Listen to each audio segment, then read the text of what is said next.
bitch. Oh, excuse you? Baloney wash. I'm annoyed. I'm just here to give my opinion and carry Annie. Oh, it's Chris Avalon Unfiltered, bitch.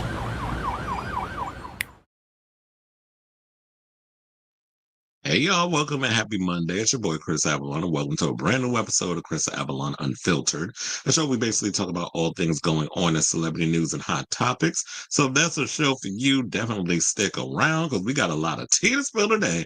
So, also if you can please do me a solid and hit that like button and that subscribe button. Also, be sure to smash the notification bell so that way you know when we go live with a brand new episode of Chris Avalon Unfiltered.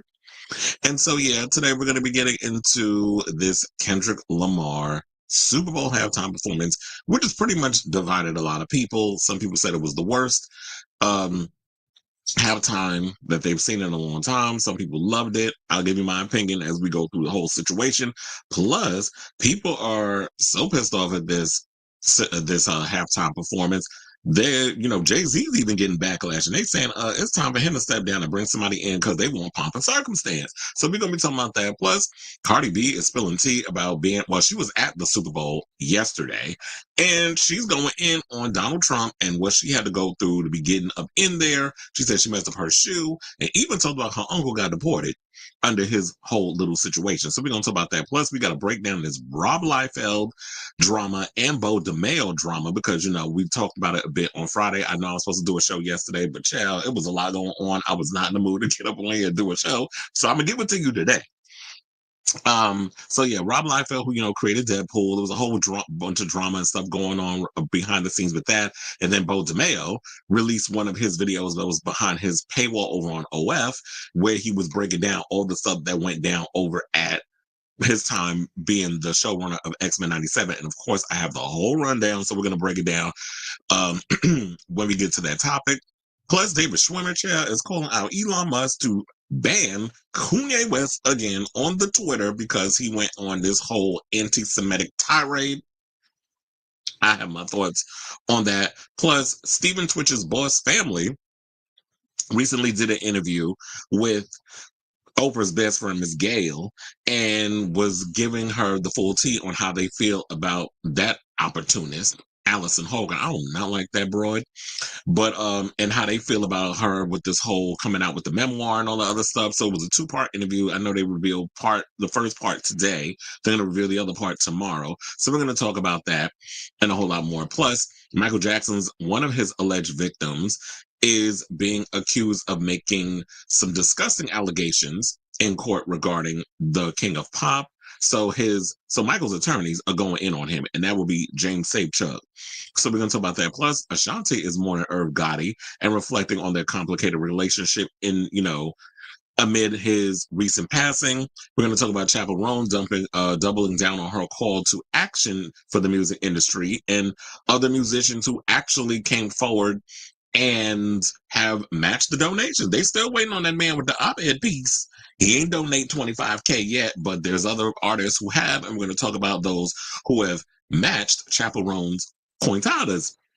And it's a plus, we got a lot of drag race news to break down, including that Let's Get Sickening Bowl recap. Child, was that one of the best episodes I've seen so far, and the girls are fighting. So we got to talk about that. Plus, we got to talk about Laura Roach's appearance and what that means for the future of Drag Race. Ariana Grande is revealing which queen she wants to win Drag Race Season 17. And we got some great news courtesy of Miss Plastic Tiara, who made some herstory over there on the social media. So we're going to talk about that and a whole lot more. And anything else that pops up throughout the show, we'll definitely talk about that and a whole lot more. So let me hit my banner. I see we have comments. Yeah, we pretty much knew that they covered up the booze, and I was pretty much going to bring that up. And I had somebody try to come in the comments over on Lovely Tea and was saying some mess about that whole situation with him and the booze and Taylor Swift and a whole bunch of other stuff. They were trying to compare all the mess. What did somebody say?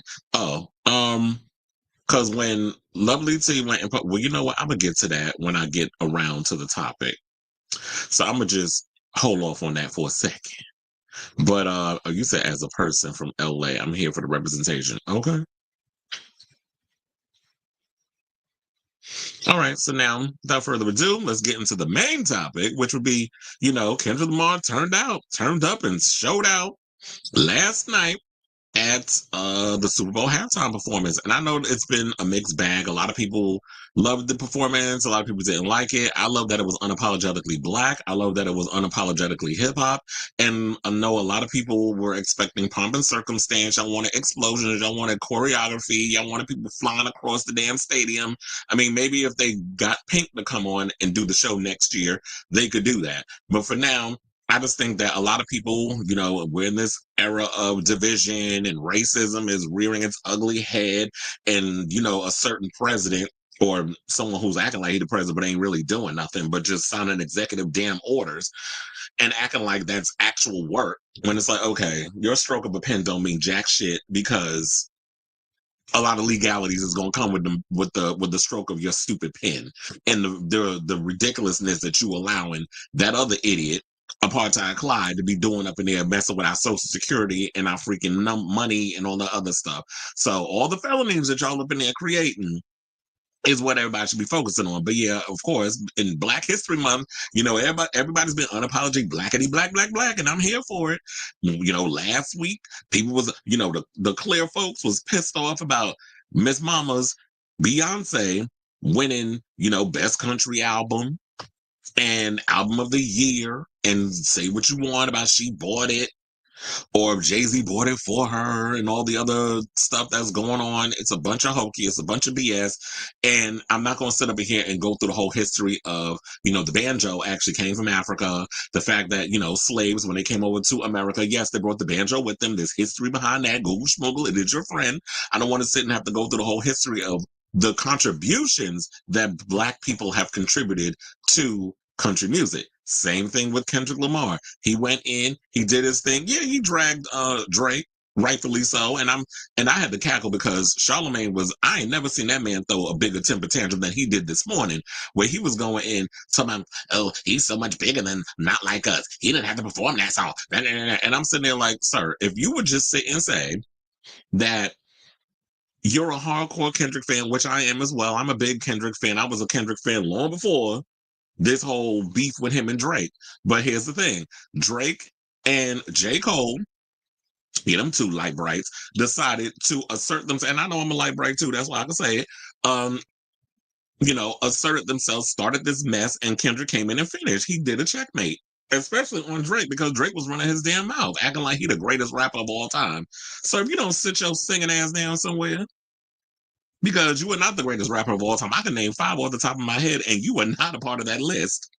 You ain't been around long enough to be a goat, let alone, well, he could be a donkey more than a goat. But anyway, so Kendrick came in, did what he did, and for Charlemagne to kind of say, "Oh, he didn't have to do Not Like Us." First of all, it's expected that he would do that song. Number one, yes, those of us who follow hip hop and are big hip hop fans and all about Compton culture, all that other stuff, and he definitely repped Compton, especially by bringing out Serena Williams. And I know a lot of people felt like he was doing that despite Drake. That could have been a piece of it, but also what people need to look at is the fact that Serena is also, and her sister Venus, and the whole Williams family are from Compton. And also how they were there to rep the community. And for her to get up and do the crip walk, and also y'all need to remember this, she got in trouble when she did a crip walk when she played one of her matches. I think it was at Wimbledon. After she won, she did the crip walk, they was mad. So I love like the multi-layeredness, the nuances, the subliminals, a lot of stuff. Y'all had to really dig deep and know what he was getting at when he was throwing a lot of that stuff up in there. I also love when he was doing his little dance and he looked at the camera, called Drake out and smiled. I was living for a lot of the shade. And this is why I tell people, you do not go around and poke a bear and then tell a bear how to attack you. If you wasn't willing to come out and try to come at me, and you mad because I was able to drag you down to the floor for a while now and really checkmate your behind and say game over at the end when the whole situation was done, then that's that. But also to get back to what I was saying about Charlemagne, yeah, you could be a hardcore a hardcore K-Dot fan, but you have to realize is that this song has become bigger than their beef. So it is it's a bone certified hit. And yeah, maybe he's more or less worried about a lot of you Johnny come latelys who are only jumping on this whole Kendrick bandwagon because y'all hate Drake. Maybe that's the reason. Maybe that's who he's really upset with. But for him to go and say, "Oh, he didn't have to perform the song," yeah, he didn't have to. Yeah, there's so many other songs that he could have put up in there, but there was a point that he was trying to make with this entire performance, especially when he had Samuel L. Jackson come out as Uncle Sam, and basically all the little nuances stuff in there. It was, he's not. He's a thinker. He's a thinking man's performer. He's not just going to sit up there and give y'all okay, costumes, pyro, choreography, marching bands, although there was a marching band moment.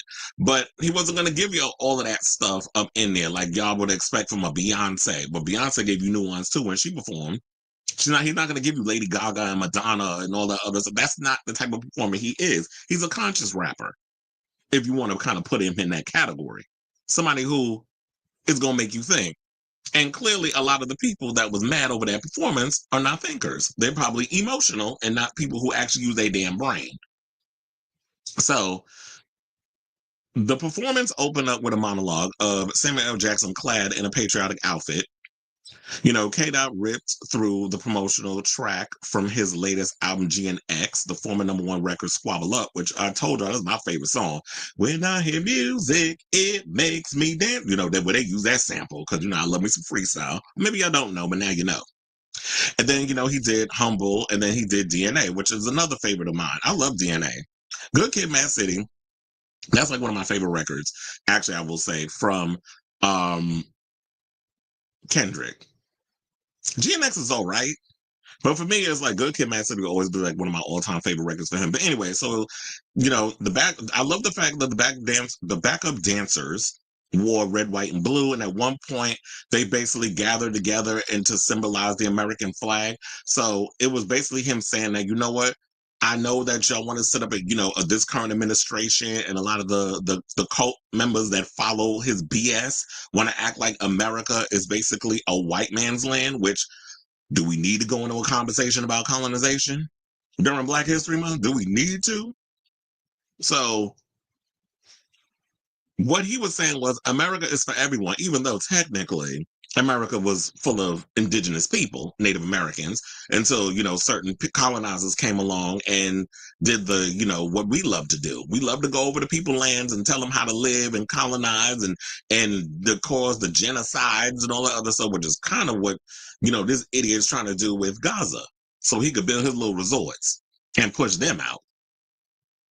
And then he performed a portion of his Drake diss Euphoria. He performed Man at the Garden and Peekaboo before telling his female backup dancers that he wanted to perform his smash hit, Not Like Us. And he said, but people love to sue, which basically he was throwing a jab at Drake over his lawsuit against Universal Music Group.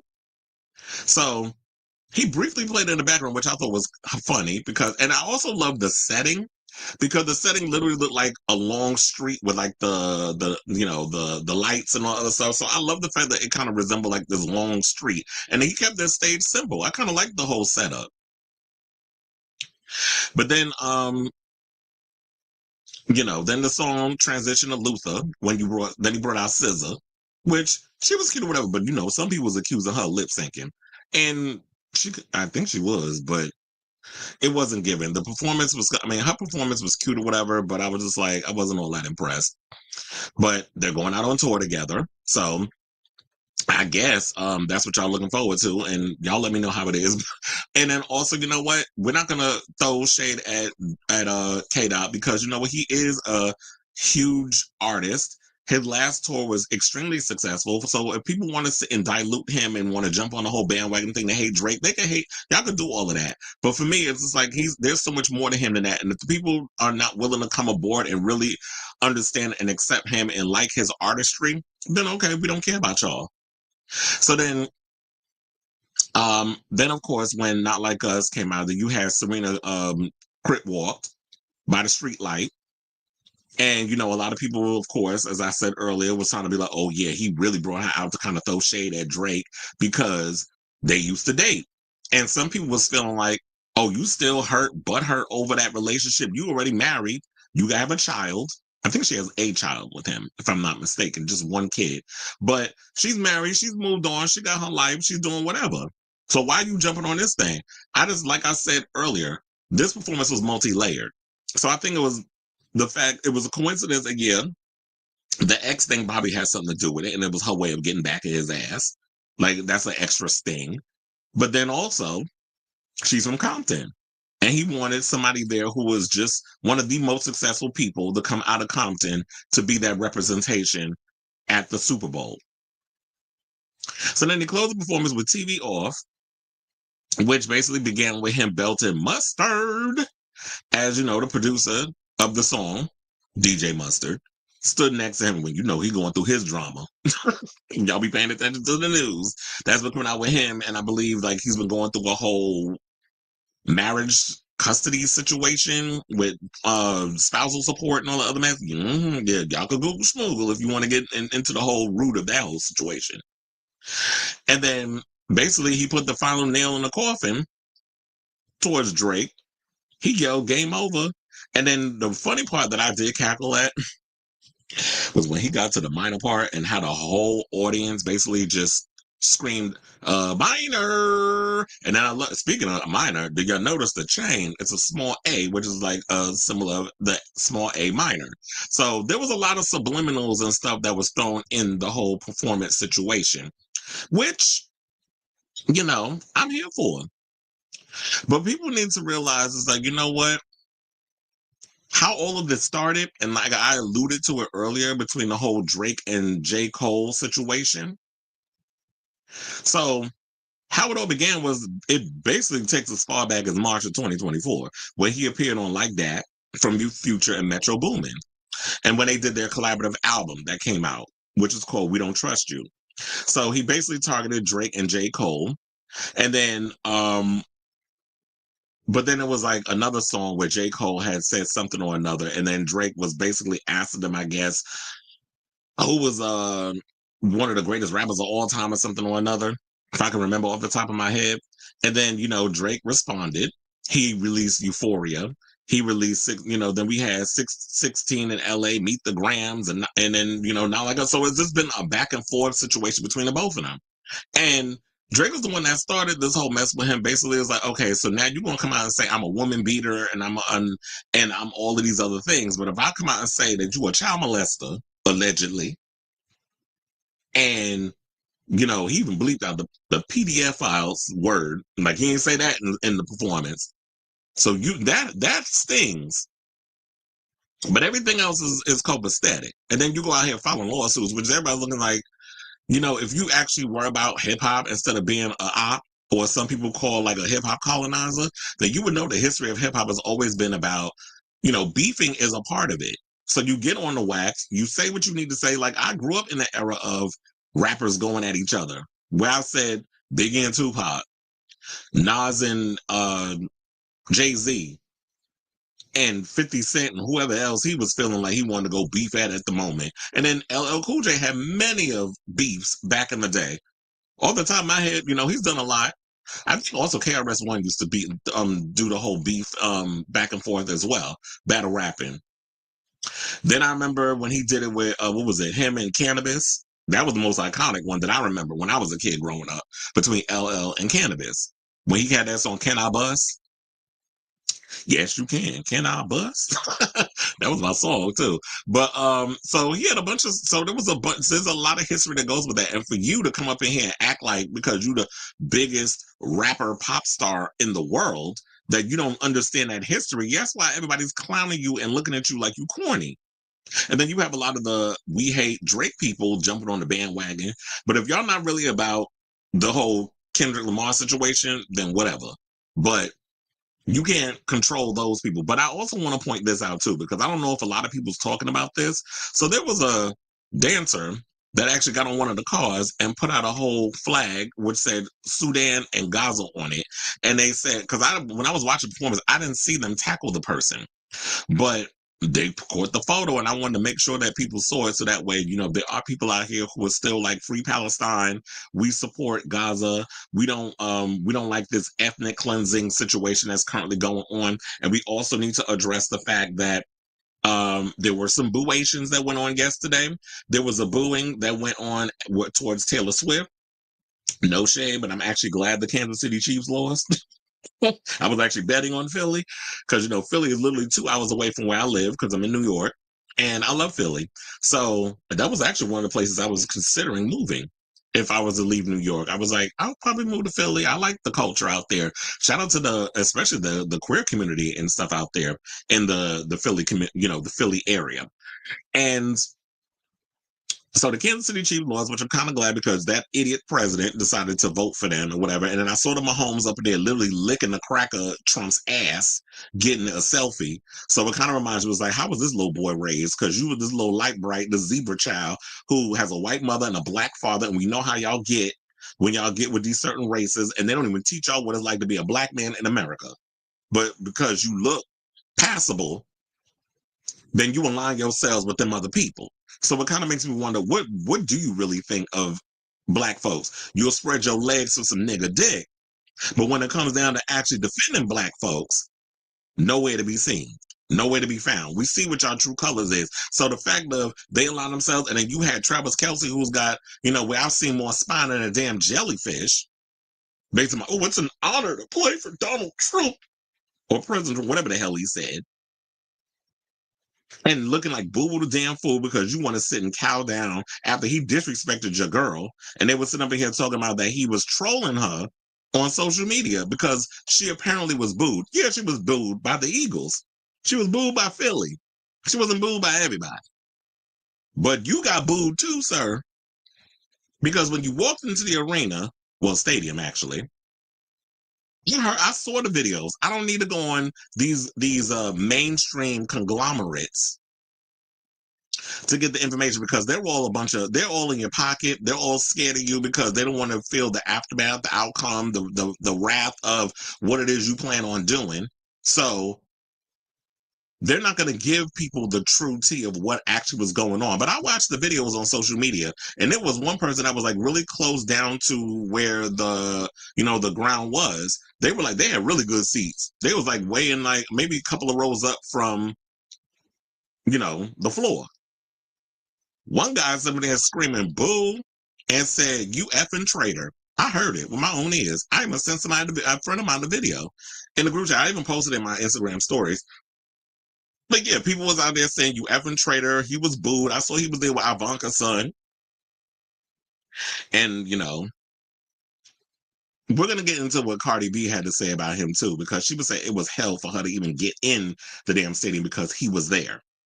So, yeah, so I basically just want to point this situation out to y'all in regards of, the performance. But I will say this, I overall enjoyed the performance.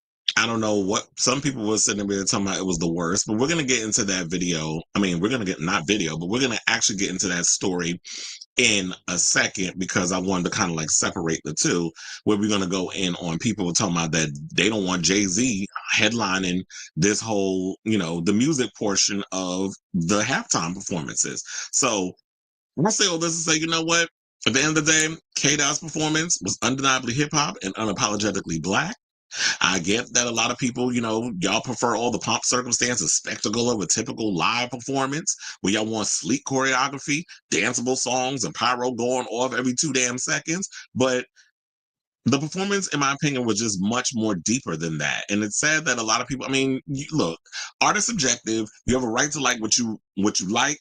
I personally like the performance. Do I think it's like up there with some of the most iconic performances in regards of like a Madonna or Lady Gaga or even Beyonce when she performed twice in that level, or Michael Jackson? No, but that's not what K-Dot gives. So I understood based off of what he was giving, what it was. So I liked it for what it was, not what y'all was expecting. Because like I said, y'all was probably up in there expecting pomp and circumstance and pyro and people doing flips off the stage and cartwheels and intricate choreography and stuff. No, it's a hip-hop show.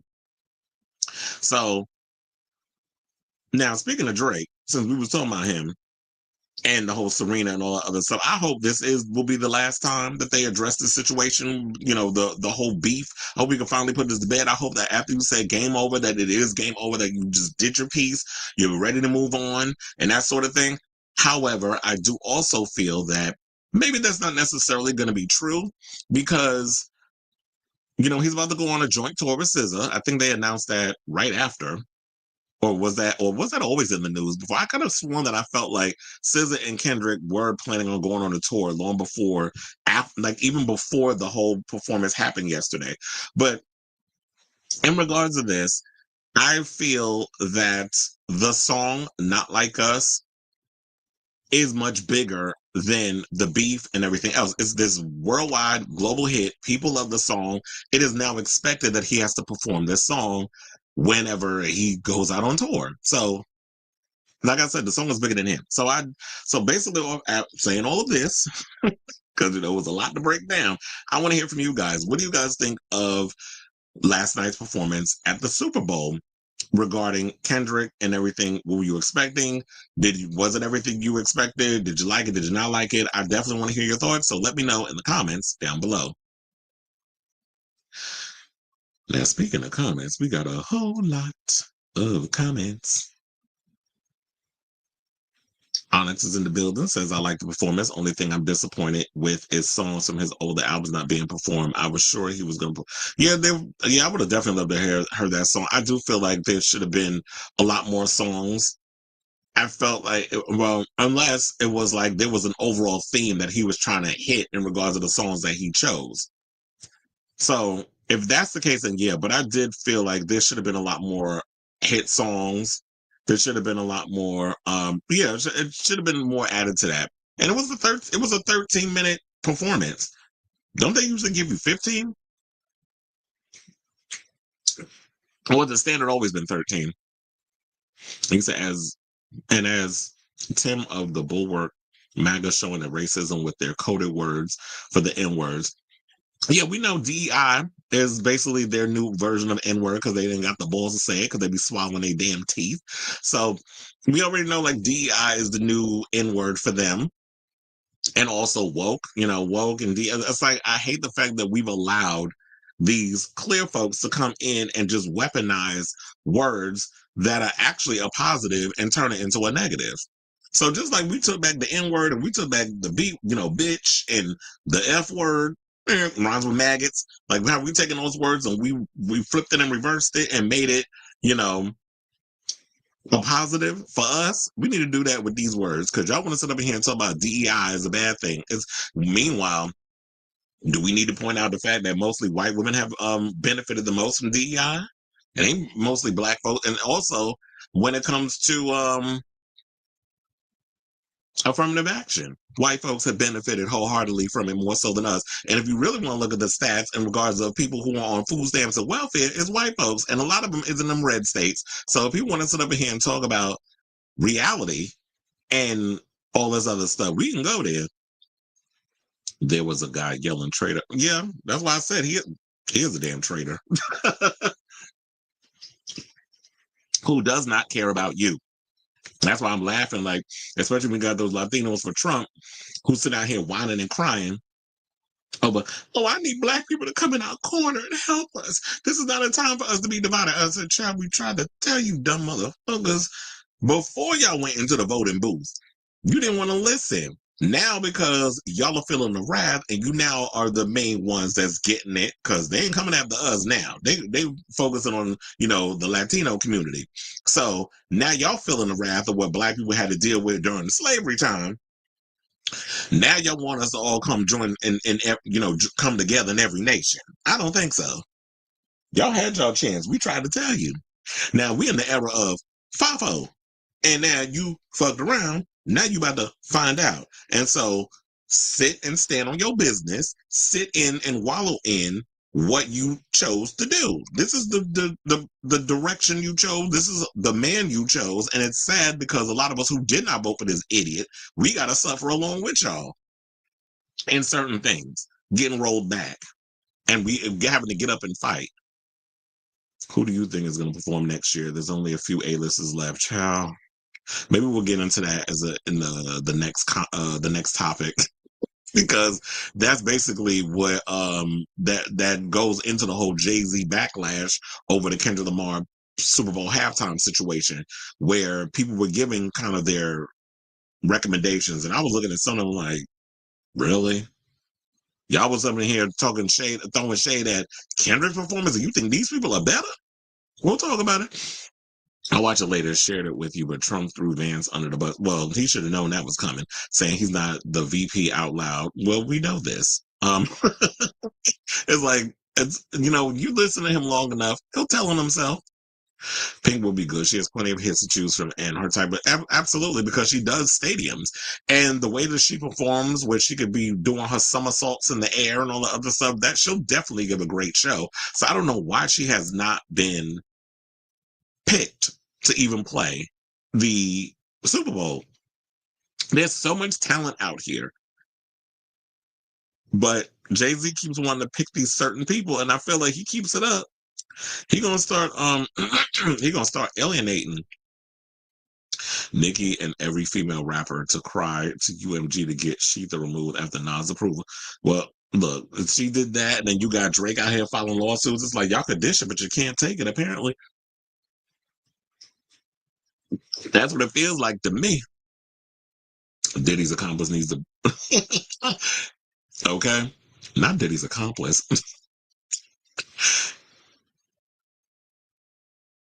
He said, Madonna said when she was on, she had 12 minutes. Oh, well, I think he went over a little bit. I think it was like 13 or something or another. Or maybe it was the intro and all the other stuff. So Pink was asked to do it in the late 2010s, but declined in solidarity with Colin Kaepernick. Well, she probably is. I'm wondering if she probably still on that. So she probably won't do it. Well, we'll see what happens. And then I heard that the NFL removed something. They said end racism or something or another, and that was removed. I said, oh, we still on that with the NFL and their subliminal racism and how they treat people, where they want y'all to just shut up and dribble.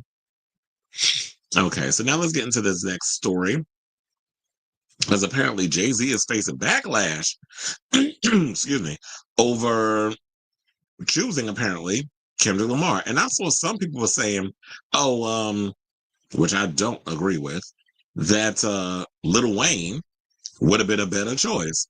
I still disagree. I've been disagreeing with that analysis before we saw K-Dot's performance last night, and I still disagree with it today.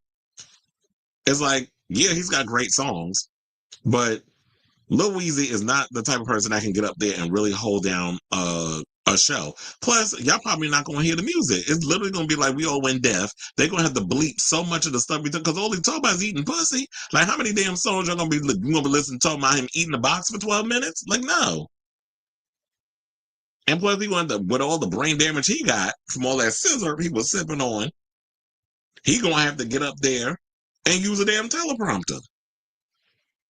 So, no, it's a chop. So now, in addition, the 37-year-old performing a surprising figure emerged Sunday night on social media as a source of blame. So yeah, the fans are basically pissed off at Jay-Z because of the performance. They said the 55-year-old rap icon has been in charge of picking the Super Bowl halftime performers every year since his record label and talent agency Roc Nation entered in a partnership in 2019. So literally 6 years he's been deciding who the hell is going to be up on that damn stage. Now, that agreement designated Jay-Z, who was seen on the field. He was there with Blue Ivy and Rumi, two of his daughters. Who, sidebar, Blue Ivy is starting to look more and more like her damn mother the older she gets. Thank God, because would you want to have Jay-Z looks as a teenager? As a girl? So they said, Blue Ivy and Rumi was there. And they said now, as the live music entertainment strategist for the Super Bowl and in a September interview with Variety, halftime show producer Jesse Collins confirmed that the final decision on who will perform lies with the 99 Problems rapper. Now, although most fans focused on Lamar's performance while venting on social media, well, how were they focusing on his performance when they were busy hate tweeting? Y'all able to multitask like that? They said plenty were infuriated over Jay-Z and Roc Nation's role in setting the show up in the first place. So one person said, time for the NFL to fire Roc Nation, Jay-Z, make the halftime show great again. Now, of course, when you have that headline, you can pretty much tell, make the halftime show great again. Why that sound like a MAGA person that wrote that? See, we got a couple of the tweets. There goes one. Then it says, suck, can y'all fire Jay-Z? We need better halftime shows. Another person said, it was horrible. I couldn't understand what he said or sang. Only thing I heard him say was turn off the TV. Jay-Z should be fired. Well, maybe because you're not a person who's a fan of hip-hop and understands metaphors and how a lot of rappers come up with lyricism and what a lot of their stuff means. So the show wasn't for you. But I'm sure Morgan Wallen got his old racist ass up there. You be up there snapping your fingers and shaking your hips off key while you watching it. Living your best life. Gel nails. Probably fucking acrylic. But anyway, so then another person said, Dear at Roc Nation at SC. No more rappers at the Super Bowl. It's been 6 years since Jay-Z has taken control of picking the artists, and we are tired of the Atlanta conventions. What the fuck does that mean? Atlanta conventions. The Super Bowl is supposed to be a spectacle, and nobody does spectacles like pop stars. Fix up next year. Now, did not tell you that this is what is expected from the people.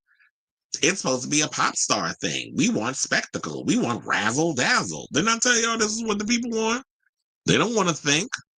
They want to turn their brain off and they want to see you. Come on, nigga. Dance for your supper. That's what they want. They want y'all up there tap dancing. So that way these white people can clap their hands off key and out of rhythm. It's time to fire Jay-Z, hashtag NFL. Lil Wayne should have been performing at the halftime show. I'll give Kendrick's performance a negative 100. Well, we're glad that you don't decide who pretty much gets to perform. To my some damn Lil Wayne. You don't know what the fuck you talking about. So yeah, there goes Jay, Rumi, and Blue Ivy, who, like I said, is starting to look more and more like her mother. So, I believe we do have more. It says some complaints describe the halftime performances selected by Jay-Z as ghetto, which others consider dog whistle terms referencing the race of many recent performers. Well, yeah, that's exactly what this is. I feel like me with my reads, every time I read a tweet, it comes from a place of subliminal racism. The minute you say ghetto, we already know what that means coming out of a lot of y'all clear people's mouths and a lot of you bigots. So, what else are we supposed to say? And y'all be getting mad because y'all be always trying to bring everything about race. Y'all would always bring race in it because we people of color have been conditioned to understand subs. We've been conditioned to notice when you trying to come out and say some slick mess, some subliminal messages that y'all want to throw out there. We pick up on them. We know what y'all saying, but y'all of the party of, oh, they'll tell you they'll say some racist stuff to your face. They'll say some bigoted stuff to your face. Oh, you just said that to me. Oh, no, I didn't say that. I literally just heard you say it. I have you on film. No, you don't. This is what they do. So there's no reasoning with these lunatics or these bigoted keyboard warriors. So yeah, another person said, and the NFL better end that deal with Jay-Z quickly. This is the second time that he missed the mark. Well, what was the first one? Goodell hired Jay-Z's company to produce these god-awful ghetto satanic halftime shows. Why everything got to be satanic when it comes to clear folks? Y'all be the main ones out here doing devilish shit, but every time that black people come out and do something is satanic. I'm surprised the bitch even knows how to spell satanic. Anyway, so another person said, everyone says it sucked. Well, who's everyone? Who'd guess letting Jay-Z run the halftime show would be a disaster? She probably learned that word disaster from Trump. Now it said this is the perfect opportunity for Jay-Z to let his wife sing a couple of her country songs along with the medley of songs from other country / not so country artists like Morgan Wallen, Post Malone, Miranda Lambert. But no, he can't include other genres, I guess. What are you even talking about? First of all, Beyonce has done the performance. She's done Super Bowl twice already. And why would you want to have Cowboy Carter up there? First of all, she already did a Cowboy Carter halftime performance in December on Christmas. Where the hell were y'all? It was on Netflix. It's probably on YouTube right around now. So, yeah, but child, if y'all out here trying to suggest Morgan Wallen a racist, Post Malone, Miranda Lambert, and all these other people, and you talking about Kendrick Lamar's performance was boring, so y'all just want people up there strumming their pain with their fingers and standing around doing a honky tonk? I don't think so. But like I said, I will say this. I do feel like it is time to shake up this show a little bit. And we do need to get back to some fun, pomp and circumstance, a lot of like really good performance type stuff. I do feel like because of where the country is going now, Kendrick's performance was needed. I got the deepness, the nuances, all the other stuff. But me personally, I do feel like at this point, we got to start bringing in some singers. We got to start bringing some people in that actually know what they're doing. Like in regards to like, I want a good show. I get all the deep stuff. This would have been cute if he wanted to do a medley at like, well, I don't mind. Like I said in the earlier show, I don't mind that he performed. I got, and I understood what he gave during Super Bowl halftime, which I said in the previous video that we just talked about when I broke it down. But I would definitely love to see like a girl, somebody out here. I don't even know who we can get at this point. Like I said, Pink, I would love to see her on there, but I don't know if she's still standing in solidarity with the whole, you know what, because of what the Super Bowl, how they treated Colin Kaepernick. She's like, I don't want no parts of performing at halftime, so I don't want to give it because we already know Pink would eat. Now, maybe we need to kind of look back at some rock stars. Why can't we get some punk rock singers up there? Like maybe Green Day or something or another. Why can't we get some of those artists back up in there? I also feel like the way America treats rock musicians, like what's going on with that? I don't feel like y'all respect that whole genre anymore. It's all about like pop and dance and all other stuff, but y'all kind of like just thumb your nose at all these other genres. When I was growing up, we accepted and we were all for hip hop, rock, dance, pop music. Even the bubblegum stuff with Britney and the Backstreet Boys, like we don't even have that anymore. Now it's all about, okay, it feels very monotonous and one note. Like there's only a certain group of people y'all want to have performing at these type of establishments and everybody else is not even being allowed in the room. Or if y'all want to call something rock, y'all think, you know, and there's no shade to her because I like her. But Olivia Rodrigo, y'all be looking at that, oh yeah, that's rock music. I guess with a certain demographic, if you're 14 years old and in your feelings, then yes. But why don't we have a Fall Out Boy performing? They still out here touring. I would have said Foo Fighters, but you already know Dave Grohl and all that mess he was caught up in last year. I think, no, we need to leave him by the wayside. Now, and then also, as I before, Green Day, like Smashing Pumpkins, like why we can't bring back a lot of those old classic rock bands and get them out there and perform? Like we need that, you know, instrumentation, whatever. I would even say Benson Boone, but yeah, you can't do a 13-minute segment with 2 songs. Or that one song he always be doing. So, do I have any more to add to this? So yeah, so those are the people off the top of my head that I can remember right now. But child, can I tell you that that ass whooping that Kansas City got? I gagged. But I wasn't surprised. I was like, you know what? When y'all whole Kansas City Chiefs have been blown up so much because of the whole thing with, you know, Travis Kelce and Taylor Swift. Then you got Patrick Mahomes and his dizzy ass dingbat of a wife. And then you got what's his name? Harrison Buttfuck. The other one that's trying to make a name for himself by being a bigot and saying the stuff that he says. That whole team is a chop. So I really wasn't feeling them because I feel like the pomp and circumstance of the media made y'all bigger than what y'all was. And I'm glad that Philly came in and spanked y'all ass. Basically, the score was 40-22. So I was living for it because when I first started watching it, it says 7-zip. So I was living for the fact that, you know what? They wasn't giving what needs to be given. Y'all be so caught up in, this Hollywood thing. And I feel like y'all been crossed over and playing too much into that. And y'all forgot that y'all actually are athletes and y'all need to be out here playing the damn football game. So I'm glad y'all got humbled real quick. And this is why you never bet on somebody or take a bet from Trump, because he'll basically put he'll put a curse on y'all, and he definitely put a curse on y'all fools. His ass should have stayed home.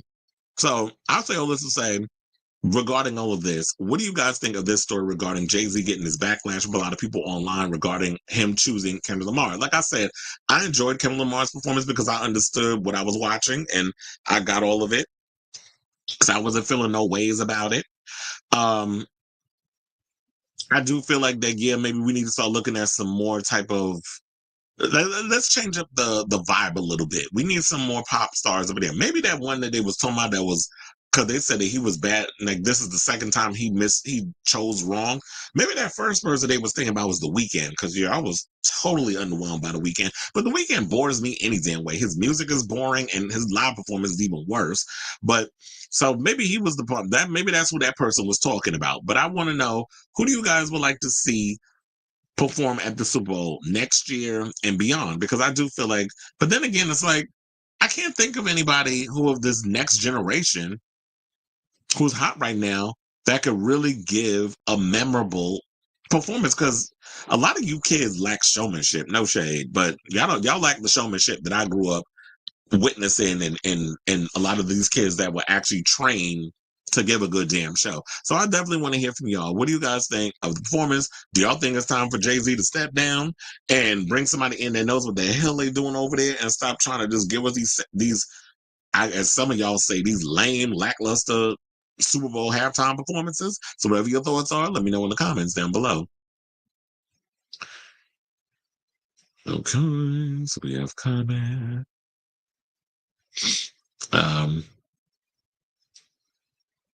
He said, which is why we got the, oh, yeah, please don't ever put him live. Don't ever have Adam Levine sing live. That's like asking Katy Perry to sing live. It's like, no. The lack of pitch control is beyond insane. Like, I'll be like, find the note whenever either both of their asses be out here singing live. Abracadabra. I'm a ooh-na-na. Debuts at #1 on Billboard Hot Dance Pop Airplay chart, expected to go top 10 next week, as it should, because it is a good damn song. Yes, it is. Atlanta conventions. I'm like, could you even be more racist with that comment? Y'all mad because Atlanta's Black Hollywood? I actually think Lil Wayne would have done a good job as long as he got past censorship. He might not be your cup of tea, but a lot of hip hop heads love and defend him. Yeah, they do. To the people who think Jay-Z brought Beyonce's album of the year, why wouldn't he have? That's what I said. So that's why I just be laughing when they oh, he bought her album. I'm like, he bought a Grammy. I'm like, you can't buy a Grammy, #1. So no, that's not how that works. People voted. Did you see Lauren get slammed for performing a vulgar halftime show at Beetlejuice performance? But the children needs to be, oh, please don't even start with me on that 4-eyed cunt, Lauren Boebert. I can't stand her hypocritical ass, but they all hypocrites. One day, Green Day would be a chop ever since that one album in 2020. Because not that one album. I like their last record, and look, they give a great live performance. 3 men were convicted of murder for luring men into their deaths. Oh, I may need to look into that story. Hold on, what is this? Oh my God. I totally forgot to bring up this story because somebody went and said, oh, it was Lovely T. So she posted on her thing, President Trump trolled pop star Taylor Swift on social media Sunday night, reveling in the booze, the singer and girlfriend of Kansas City Chiefs. So there was a whole thing about people trying to say that, oh, Taylor Swift was booed, and Trump did troll her. And I was like, not true at all. She was booed by Philly fans. And Trump was also booed, and one even called him an effing traitor. And then someone went and tried to get in the comments and say if they were booing Trump, it certainly wasn't that many people because it didn't sound anything like the way they booed Taylor. And I said, it doesn't matter how many people booed. The fact is he was booed. What's up with, and look, what's up with his supporters and some damn crowd size?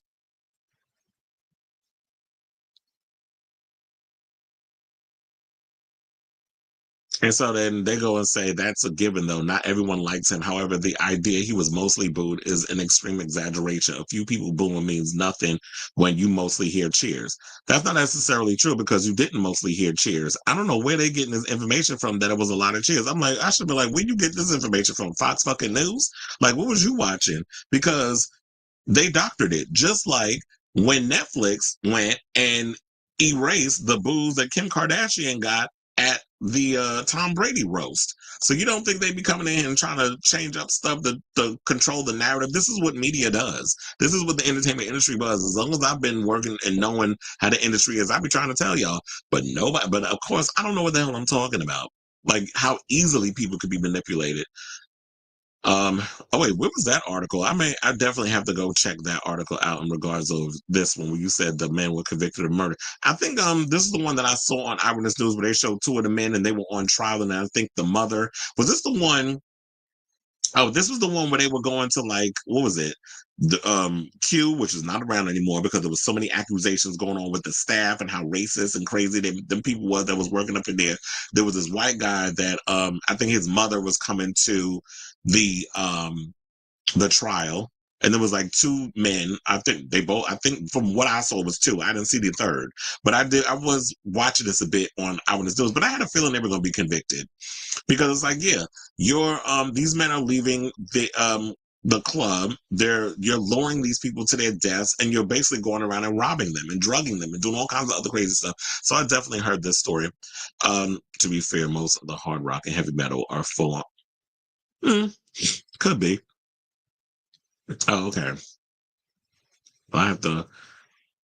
Well, hopefully, I'll be able to read the whole thing because New York Times be playing with me, or is it the Wall Street Journal? One of them where they be wanting you to subscribe and pay money. I'm like, I'm not paying y'all. They did a lot of classic rock bands in the. Yeah, they did, but it seems like I don't know. It'd be interesting to see where they go next. I guess when we find out who's going to be doing next year's halftime, we'll be back here and we'll discuss it. I heard it courses.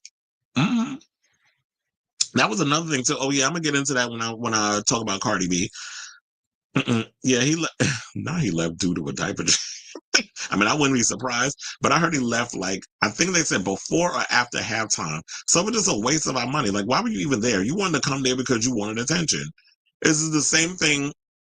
I'll save it for when I get to the next topic. I would love American Idiot to be performed at the halftime show, MAGA Agenda and Musk Agenda. I feel like if there was one rock band that could actually do the halftime, it would be Foo Fighters. And if they're bold, they can perform Nirvana songs too. Yeah, I would like to see Foo Fighters perform, but with this recent stuff that came out about Dave Grohl cheating, I guess we could bypass that and let him perform because whatever's going on between him and his wife is between them.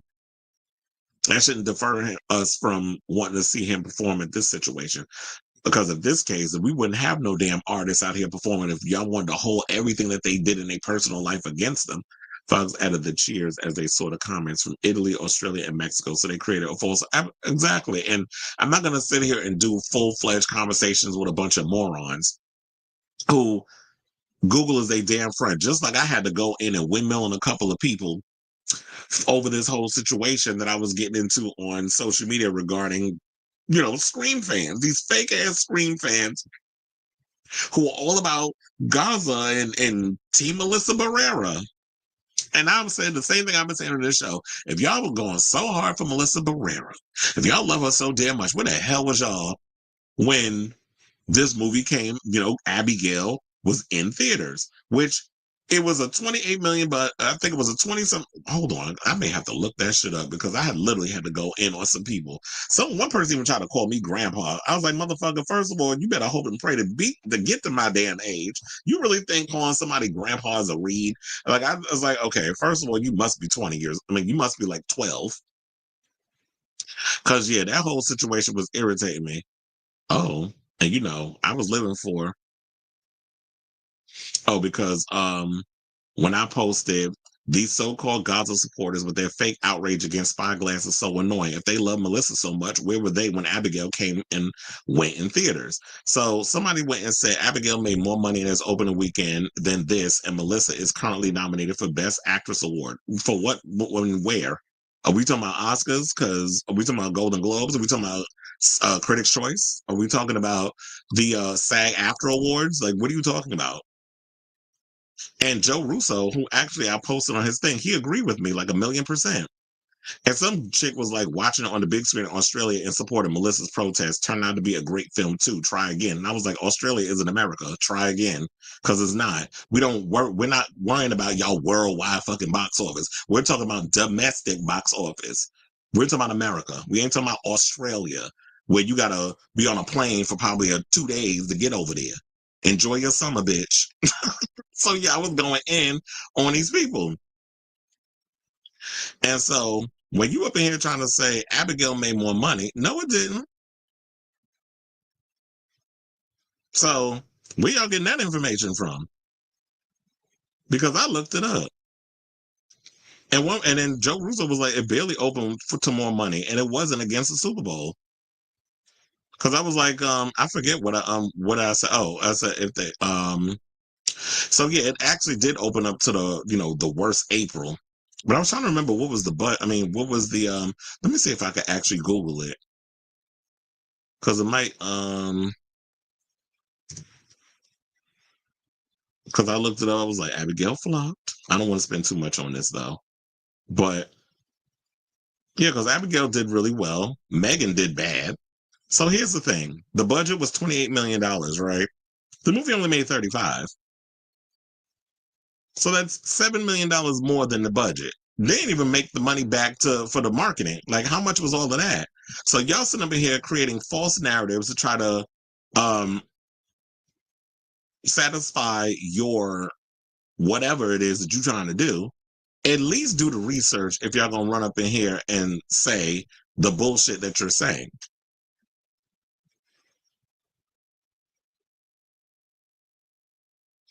So then this chick goes and says, oh, now it's about geography. You're accusing critics of being performative and not showing support for Melissa when those responding to you have. Just say you don't want to have to think about a studio, okay, with genocide because you want to watch their shitty film. Hold on, because I got to respond to this client. Please hold. um,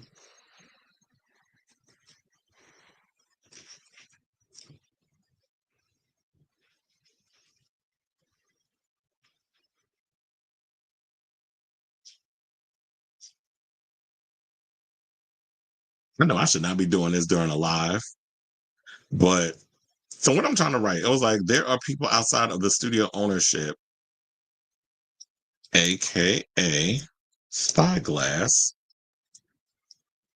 that have jobs that have bills to pay. I was like, hold on.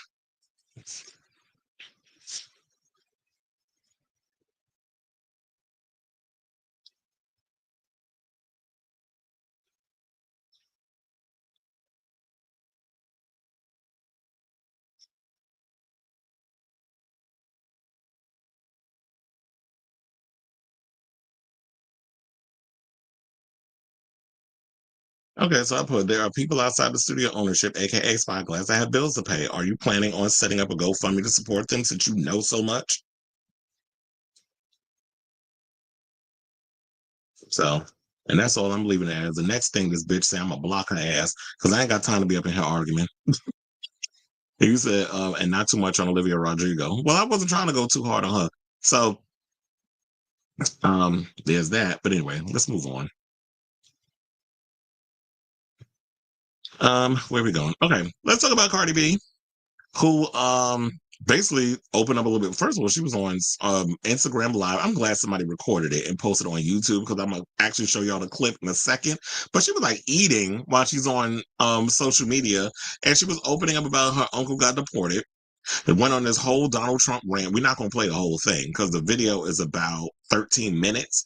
But when I open up the video, it literally put it to where like she goes, it's like 6.5 minutes in to her IG live where she was talking about, what's going on with her and her experience of going to this whole Trump situation. So, I mean, going to the Super Bowl halftime, well, Super Bowl in general, that's what she was. So, after Sunday night shocking Eagles win, why is everybody shocked? Like, y'all need to get off the Chiefs' ass and stop acting like the Kansas City Chiefs are like the bee's knees of all football teams. So basically, yeah. So she went to Instagram to share her frustration with the difficulty she faced getting into the New Orleans event due to increased security. Now, as y'all all saw, Trump was present at the Super Bowl, which featured, K. Dot as the halftime headliner. And sis, first of all, I am Team Cardi on this because I told y'all I work at Madison Square Garden, and Trump was there twice. I worked the Trump rally, and I worked the UFC fight that they had where we all knew he was coming. And yes, the Secret Service, Homeland Security, the many bells and whistles, the shit you got to go through to get in that damn building was a headache. I didn't even leave. Like once I was there, I was like, okay, I'm in. I'm not leaving the building because it was going to be a shit show trying to get back in the building if I left. So yeah, it's a headache. The amount of precautions, the extra precautions. I wonder if, because I've never experienced this with any other president, like I've never worked any kind of event where the president was showing up or whatever. So I wonder if those of you who have had the experience of, if you ever worked an event and Obama showed up, or George W. Bush, either one of them, or Joe Biden, if they showed up somewhere, if y'all had to deal with the amount of headache and stress it takes trying to get in somewhere where you basically can't, you got to come in with less stuff. You can't bring everything in. At one point, they wouldn't even let me bring in my water bottle. Like, it had to be closed. And it was a water bottle that I brought from home. The guy's telling me, wherever you brought it from, you got to take it back. Mind you, Madison Square Garden's in Midtown Manhattan. So I'm like, so you expecting me to get back on the train and go to Queens to drop this off? So, and yes, I said it exactly like that to him. And so he went and left it. He was like, you could just leave it on the table. And then when you leave or whatever, you can come back for it. Luckily, it was there. But then weeks later, I forgot it and left it in the damn arena. So it was meant for me to get it that day, but then I wound up losing it. Somebody got my water bottle. But because I always carry a water bottle with me, especially if I'm going to the gym. I always try to be environmentally conscious when it comes to stuff. So I have like my portable water bottle. But anyway, so yeah, so she went and explained what had happened. So I totally I feel your pain, Cardi, when you had to be dealing with that. But I wonder if this is all because they know how polarizing his ass is. And so they go through so many precautions because they don't want to, they're trying to do whatever they can to not take him out. It's funny how y'all go above and beyond for horrible people, but you don't do that for people that's actually doing good for the world. So let's play what she had to say, hear what she had to say, and then we'll come back and talk. Please hold. Yo, I was so fucking mad today because, Donald Trump and shit, he was at the Super Bowl today and they was giving us a hard time. Oh my gosh, the Secret Service was not playing in that motherfucker.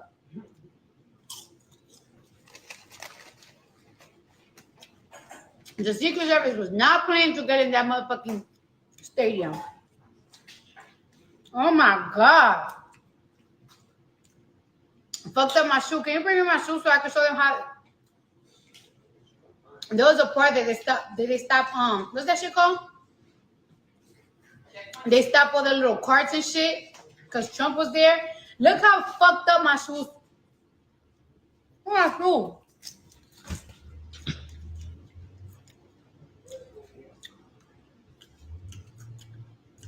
Shoe cost me 3 bands. Oh, cousin Trump. Now I like him lesser. Now I like him lesser. Because you ain't had to come to no damn Super Bowl. Fucking up my shoe.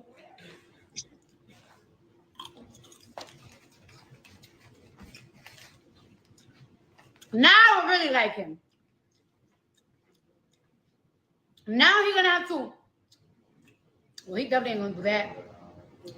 Bring my uncle, grandma, uncle to come back because my uncle got deported.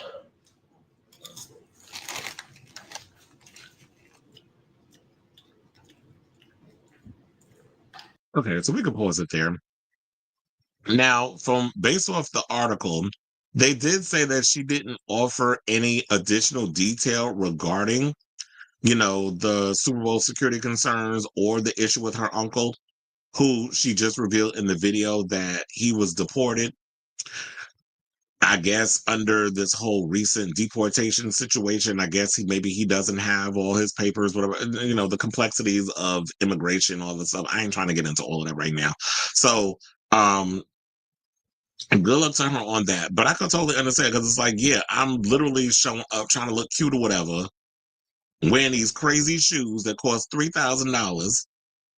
And now I got to go through hell because I got to stand on this long line for 30 minutes. My ankles are starting to hurt and be all swelled up. It's annoying because because when it comes even down to the celebrities, everybody is being treated, I guess, like a regular person. So they got to take extra precautions because he was there. And I'm hearing that it cost us, as in the tax-paying people, $9 million for him to be there. There was no reason why the president of the United States needed to be at the Super Bowl. You need to be governing, which, sidebar, like his first term, he doesn't know how to do that. So why is anybody surprised that he just wants to be showing up places so that way he can get his little applause and his attention and all this, because he loves attention. He's a narcissist. So instead of you actually being presidential and worrying about it, because you ain't never heard, as long as I've been alive, or maybe I could be wrong, but as far as I remember, I do not recall any of the previous presidents that I voted for, from Clinton on down, have shown up to the Super Bowl. What's the sole purpose of you being there? There's really no purpose. There's really no point of you showing up at a Super Bowl situation. You're supposed to be working, doing the country stuff, working with our allies instead of trying to cause tension with all the people that we built amazing relationships with, and bowing down to a bunch of damn dictators and wannabe fascists, or they are fascists. You're the wannabe fascist. So this is what we're dealing with right now. And yes, since, he has taken office, the number of daily immigration arrests have surged, surpassing recent figures under Biden. NBC News reports that ICE conducted almost 1,200 arrests in just one day last month. 1,200 in a day. So when you got people out here trying to talk about, it's still Obama is known as the porter in chief, or whatever the case is. It seemed like he about to take, Trump about to surpass that number. And this is not the first time that Cardi has voiced her discontent with the state of U.S. politics. Particularly, when she spoke out at Kamala Harris's one of her rallies,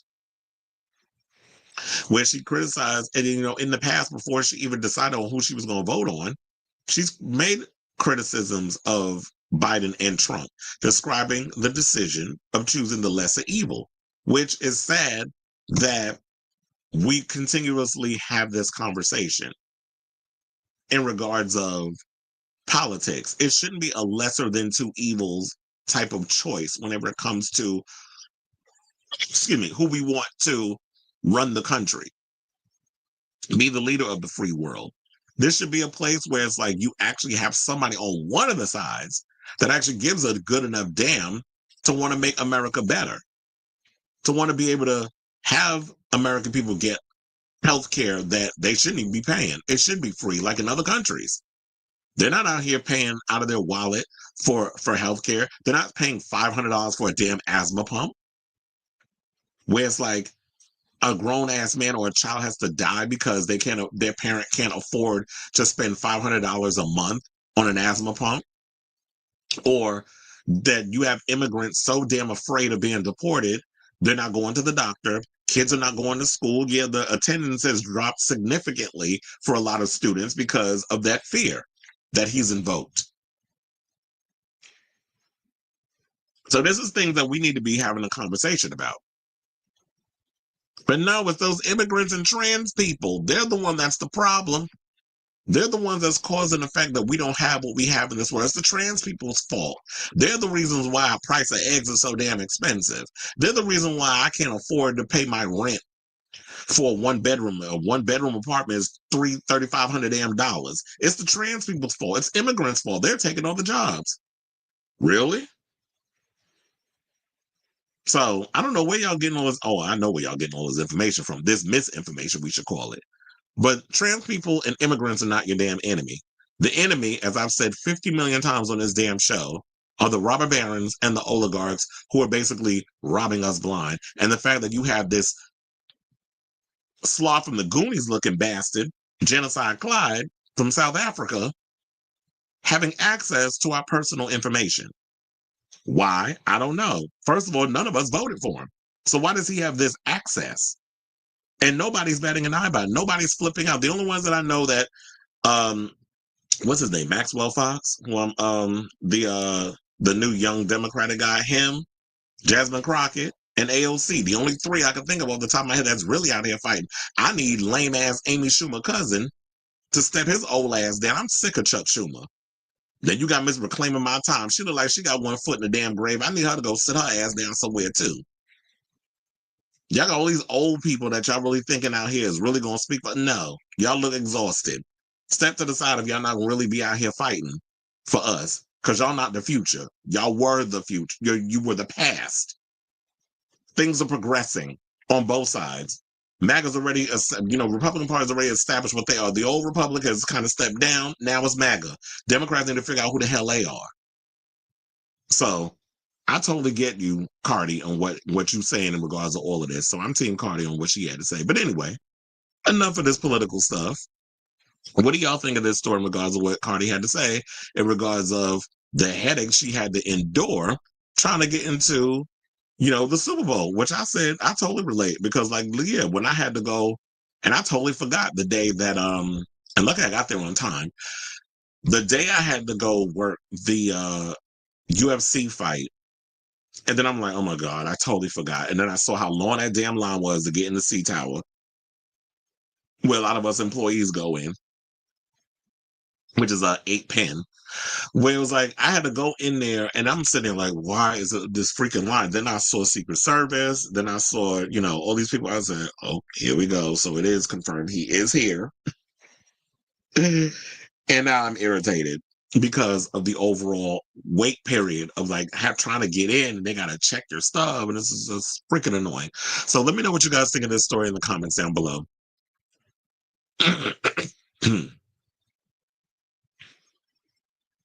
No, Offset. I know. I was wondering if somebody was going to say that. Oh, you talking about the person? Because I was looking. I'm like, is that Offset? It's like, girl, you got Offset in your house, and now I'm about to cuss you out for that. Because that's what I thought. But I think that was a girl that was in the background.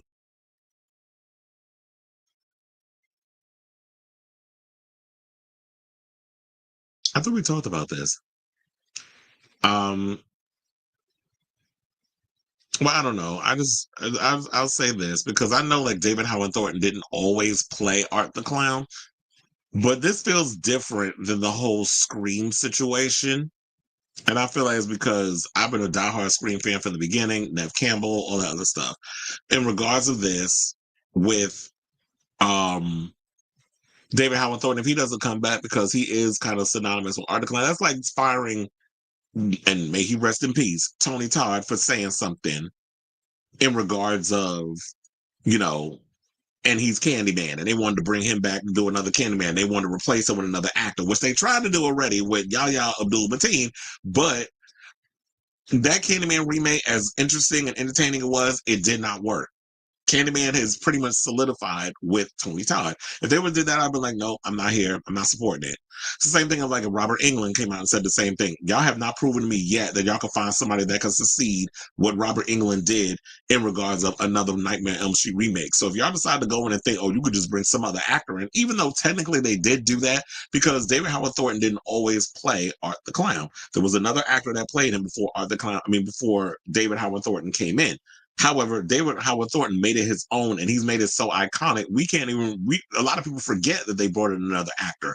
So if it happens to that, I can't support. I just be like, you know what? I'll enjoy these other movies for what they were. But if Damian Leone decides to lick the boot of the studio because the studio goes and says, "Oh, we don't like what," if they decide to do to David Howard Thornton what Spyglass did to Melissa Barrera, there will be a problem. I know some people are like, but that's hypocritical. How come you say one thing about Melissa Barrera, but you say something different about David Howard Thornton? It's not the same shit. First of all, Melissa Barrera is some shit that just came in 2 movies, after 4 movies, she came in 5 movies later. So she's not somebody who is synonymous with Scream. The way that they've made these Scream movies, Sidney Prescott is synonymous with Scream, even though y'all should have just did it, which I'm hoping they actually do this with Hard Eyes, that if they decide to make Hard Eyes 2, which I have a feeling they probably will, although I did hear that the box office numbers this weekend were not that great, but a lot of the movies didn't do that great this weekend. Maybe they should have, I would have been like, they should release it next week, but they can't because Captain America comes out next weekend, or this week, actually. But if they decide to go there and be like, yeah, we're gonna make a Hard Eyes 2, I feel like you're gonna make the Hard Eyes Killer more scary, number one, and number two, bring in new actors each season. Don't make it necessarily about. I mean, I guess maybe they would want to bring in Mason Goody and the other girl, but change it up. That's what I feel like they should have did with Scream. It shouldn't have always been about Sydney, but we know with sequels, familiarity. So I kind of wish they would have went in the direction of that. But yeah, he is basically he's made that character so iconic. He literally is this person. He literally is Art the Clown. So I read he wanted US aid. I don't know why I want to call it USAID. Like who child that? US aid cut because they were investigating stuff. Yeah, that is exactly what it is. And also is that with a lot of these things is literally because a lot of these government situations were investigating Elon Musk. And what irritates me is the fact that Obama, when Tesla was going through their mess, that's why he's trying to dismantle a lot of things, including, oh my God, what is the name of the thing that OSA? He's trying to dismantle OSA because apparently, OSA was put in place. And I remember when I had to work at the circus, we had to do a whole, I said OSHA, OSHA. We had to do a whole OSHA situation because when you are working in the circus, yes, it's dangerous. First of all, before y'all even get in there for the performers, what they do is dangerous. Number two, we had to build that freaking tent every time we traveled. Number three, when you're doing a lot of different things, yeah, you can cause injury. There were a lot of times we was climbing up on stuff and it's like, and you had to have the harness on so you don't end up falling to your death when you try to build the tent and all the other stuff. So there was a lot that goes into it. It's a very dangerous job. Even though it probably doesn't look like it, it is. So OSHA was put in a place to protect employees from doing crazy stuff. So it's like, if they use some type of chemical, you don't burn your hand off, you don't end up with some type of lung issues or whatever the case is. So he wants to dismantle that because in a part of a lot of his businesses, he wanted to put people at risk. So this is what's going on right now that people need to pay attention to, that is going to affect a lot of us down the road. So y'all think I own the libs? You ain't owning shit. All they doing is putting a lot of our lives at risk and just dismantling everything that a lot of companies and governments and things have put in place to protect us. So a lot of it is a revenge situation for him. And because Genocide Clyde gave Trump damn near $300 million and bought his way into, our politics, he's letting him do whatever the hell he wants. No guardrails, kind of like what he doesn't have. So when he sits up here and talks about, oh, well, he's doing a great job and he's doing this, he's doing whatever the hell he wants. And Trump can't say shit. And that's why you are the vice president and everybody's saying Elon Musk is the president. So this is why I said we need to take money out of politics. Did they arrange to seat Trump and crew? Did they arrange to seat Trump and crew first? Who knows?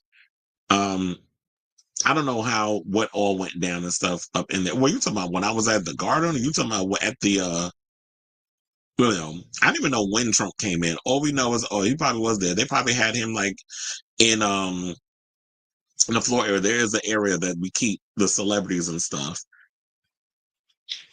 which we couldn't even like. And the weird part was, unless you were working the fifth floor, which is where the floor is, when you come into the garden, you had to have a special. Even us, we had to have a special wristband if you were going to be on certain floors. Americans should all have medical care, and it's okay. Exactly. That's why a lot of people feel like they want to leave the country because our healthcare system is trash. Like, why is it in Canada? You go to Spain, so many other places, they don't have to pay for their healthcare. A lot of the movies are crap, but there are a couple of good ones.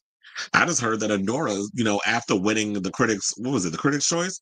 They won Best Picture. They're the front runner of possibly cleaning up at the Oscars. Yeah, because I feel like after everything that's going on with, even though I don't think that movie would have been cleaning up a lot at the Oscars as well. Emilia Perez, I don't think they had a chance of like cleaning up. But I feel like with all this extra stuff coming out about Miss Carla, that whole franchise is in danger. But then again, that movie shouldn't have got all them damn nominations anyway. Best Picture, really? That movie was horrible. And the direction was not that great. The only thing I will say about Emilia Perez, Carlos Gascon's performance was the best part of that movie. Also, I don't think Zoe Saldana was bad. I like her, so I want her to get a Best Supporting. But y'all already know who I'm rooting for. I'm rooting for Demi Moore because she won also, and I love how she spoke out in support of horror films because I'm tired of these snobs in the entertainment industry always thumbing their nose up at horror films. No, they wish, yeah. Sidebar, since we talk about Scream 8, I heard they talking about there's a rumor floating around that they're gonna start filming Scream 8 this summer. I'm like, Number one, I don't like that idea. Can we get Scream 7 first? And then y'all can talk about Scream 8 because one of the things I don't like is the fact that here y'all go. First of all, y'all already started revealing that certain cast members are coming back, which pissed me off because I'm like, I would have loved the element of surprise. Then if y'all going to start revealing casting for Scream 8, and it's like, well, damn, we didn't even see Scream 7, so we don't even know who living or not. Who gets unalived in the freaking film? So for y'all to sit up here and think, oh yeah, let's start shooting Scream 8 in the summer, and then people start leaking stuff, and then you have the horror movie pundits that go on with their theories and all the other stuff, you're gonna ruin it. So it's like, no. I really wish they would have kept a lot of this stuff a secret. But it just feels like y'all coming from a place of insecurity where you're just worried about not getting the fandom that a lot of people who love the core four are going to be like, and this whole mess with Spyglass and how they turn their back on certain actors and all this other stuff. Y'all just running around scared. I'm like, just make a movie and just hope and pray people come and see it. How about that? Excuse me. Hollywood is still suffering from writer strikes. What the fact that they so damn lazy they don't want to hire actual writers to write some damn good movies. Selena Gomez broke her silence. She's upset that Carla passed, ruined Emilia Perez. The campaign is now only focused. Yeah, and we showed that in the last. I think when we talked about it, that I showed like literally they took her off. They disinvited her from a lot of the events. I heard she didn't even go to the Goya Awards, which Richard Gere was at. He shaded Trump because his wife his wife and he moved the family to Spain because I think his wife is Spaniard. I love how you keep telling me to check my inbox. It's a lot for me. I guess I gotta check.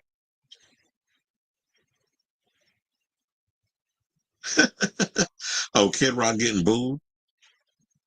They said Kid Rock throws tantrum because no one clapped for him during guest appearance.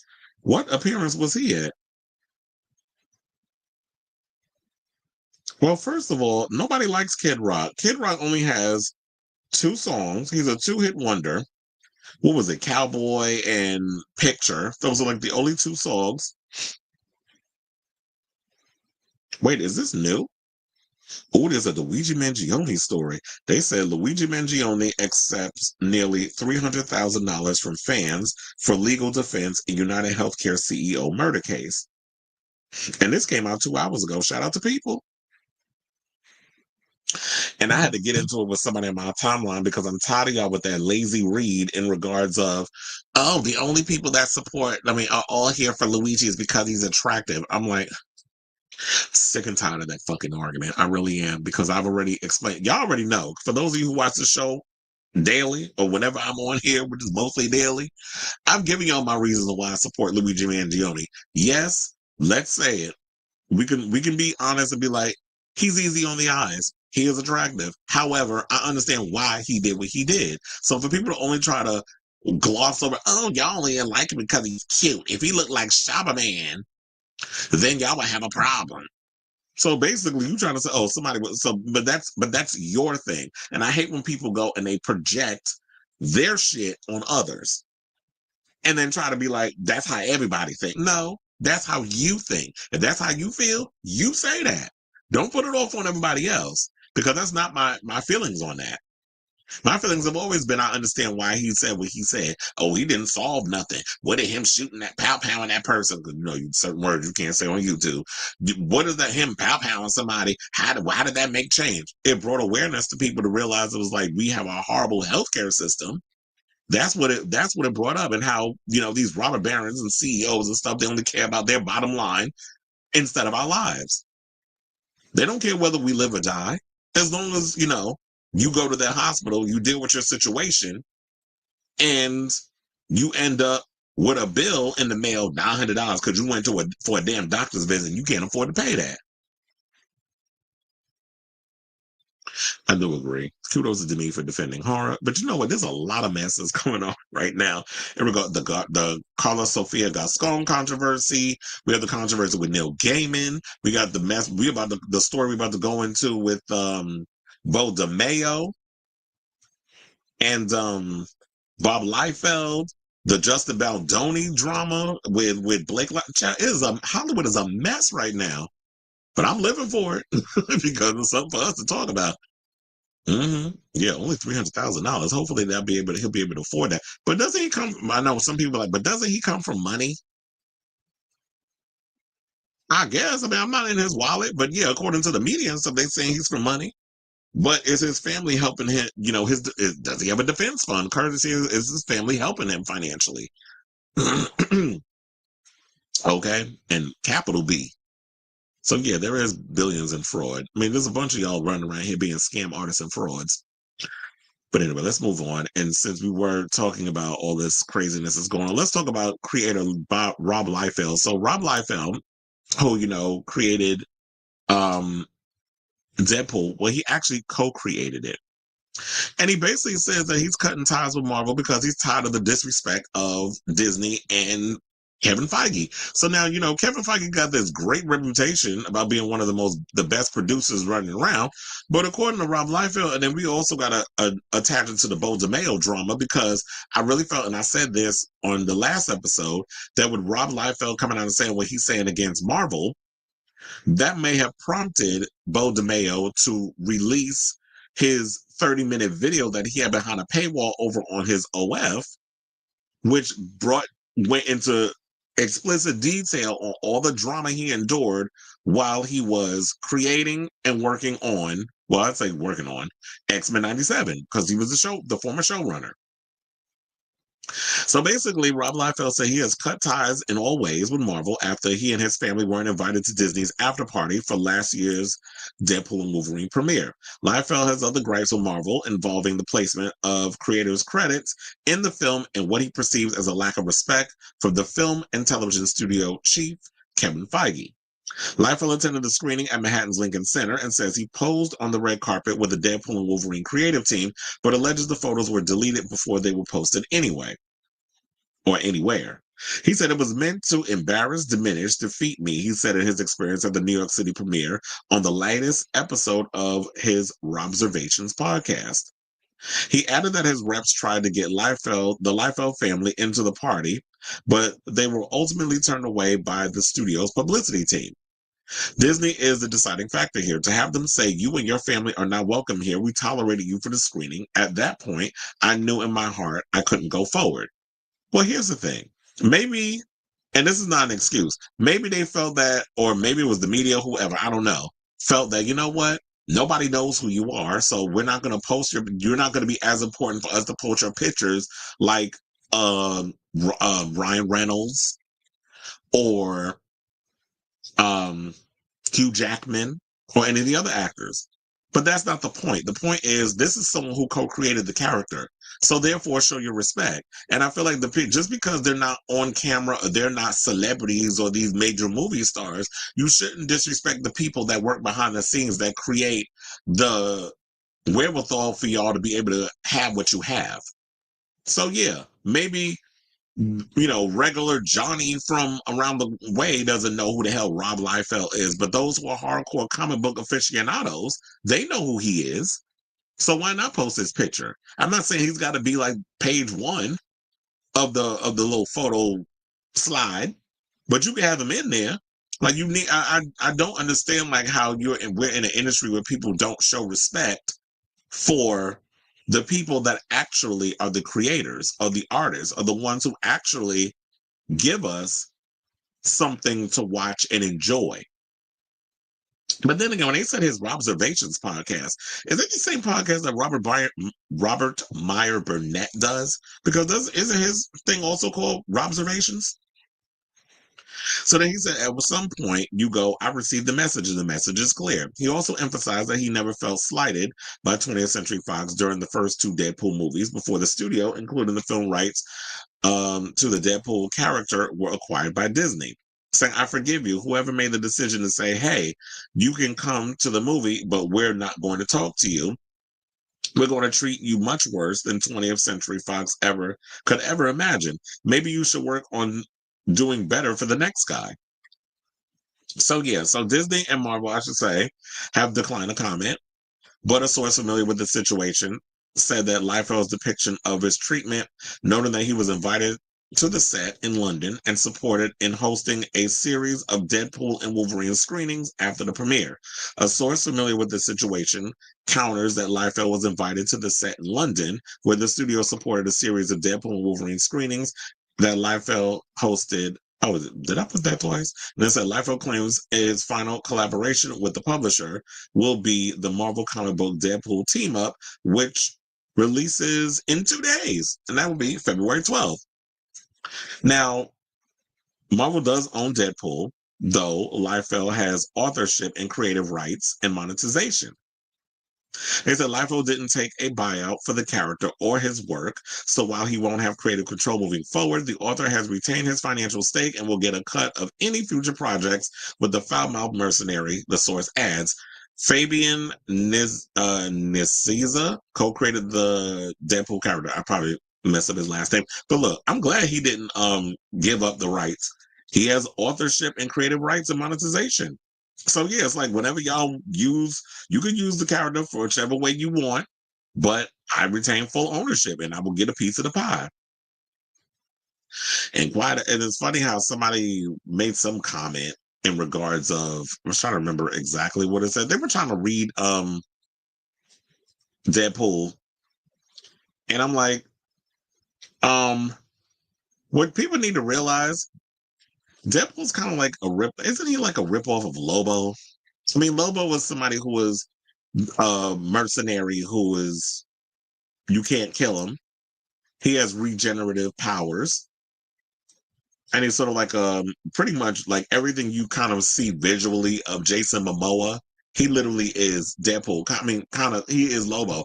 Similar to how Ryan Reynolds is Deadpool, and we can't see him playing nothing else. Because every time he talks, it seems like that's all we getting.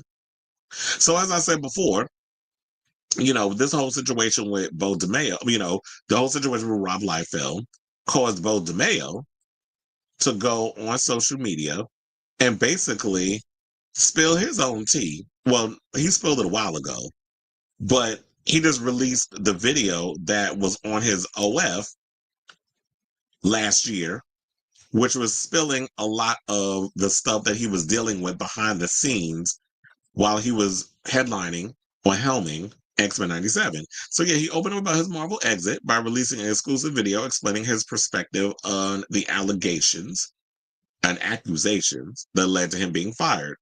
So yeah, we already talked about on February 6th about Rob Liefeld quitting Marvel and saying how he felt disrespected by the company. But some of the stuff that DeMayo alleged, because I would love to play y'all the video. However, the video was like a half hour long. And if y'all want to definitely get his full breakdown of everything that went on, you can go over to his YouTube channel, like and subscribe, and also leave a comment. But I'll give y'all the highlights. So basically, he alleges that his identity as a homosexual black man was weaponized by Marvel execs and select crew members to undermine me and use the same dog whistle stereotypes favored by bigots for decades, saying he's big, he's intimidating, too opinionated, angry, emotional, flamboyant, dramatic, a pervert. And one of the things about Beau DeMayo, he does say in his video, he says, I know I'm not everybody's cup of tea. However, all the receipts that he has is that I have no reason to lie. And you want to know something? When we come from an era of we should believe victims, just like y'all was talking about, we need to believe Blake Lively and that everybody's turning on her because her past coming back to haunt her and all this other stuff. And here's the thing also, what people need to realize. Beau DeMayo and Justin Baldoni have something in common. They share the same attorney. So, with all this stuff coming out, how come Beau DeMayo was laying out receipts, but we haven't heard nothing from Disney? Where's y'all receipts?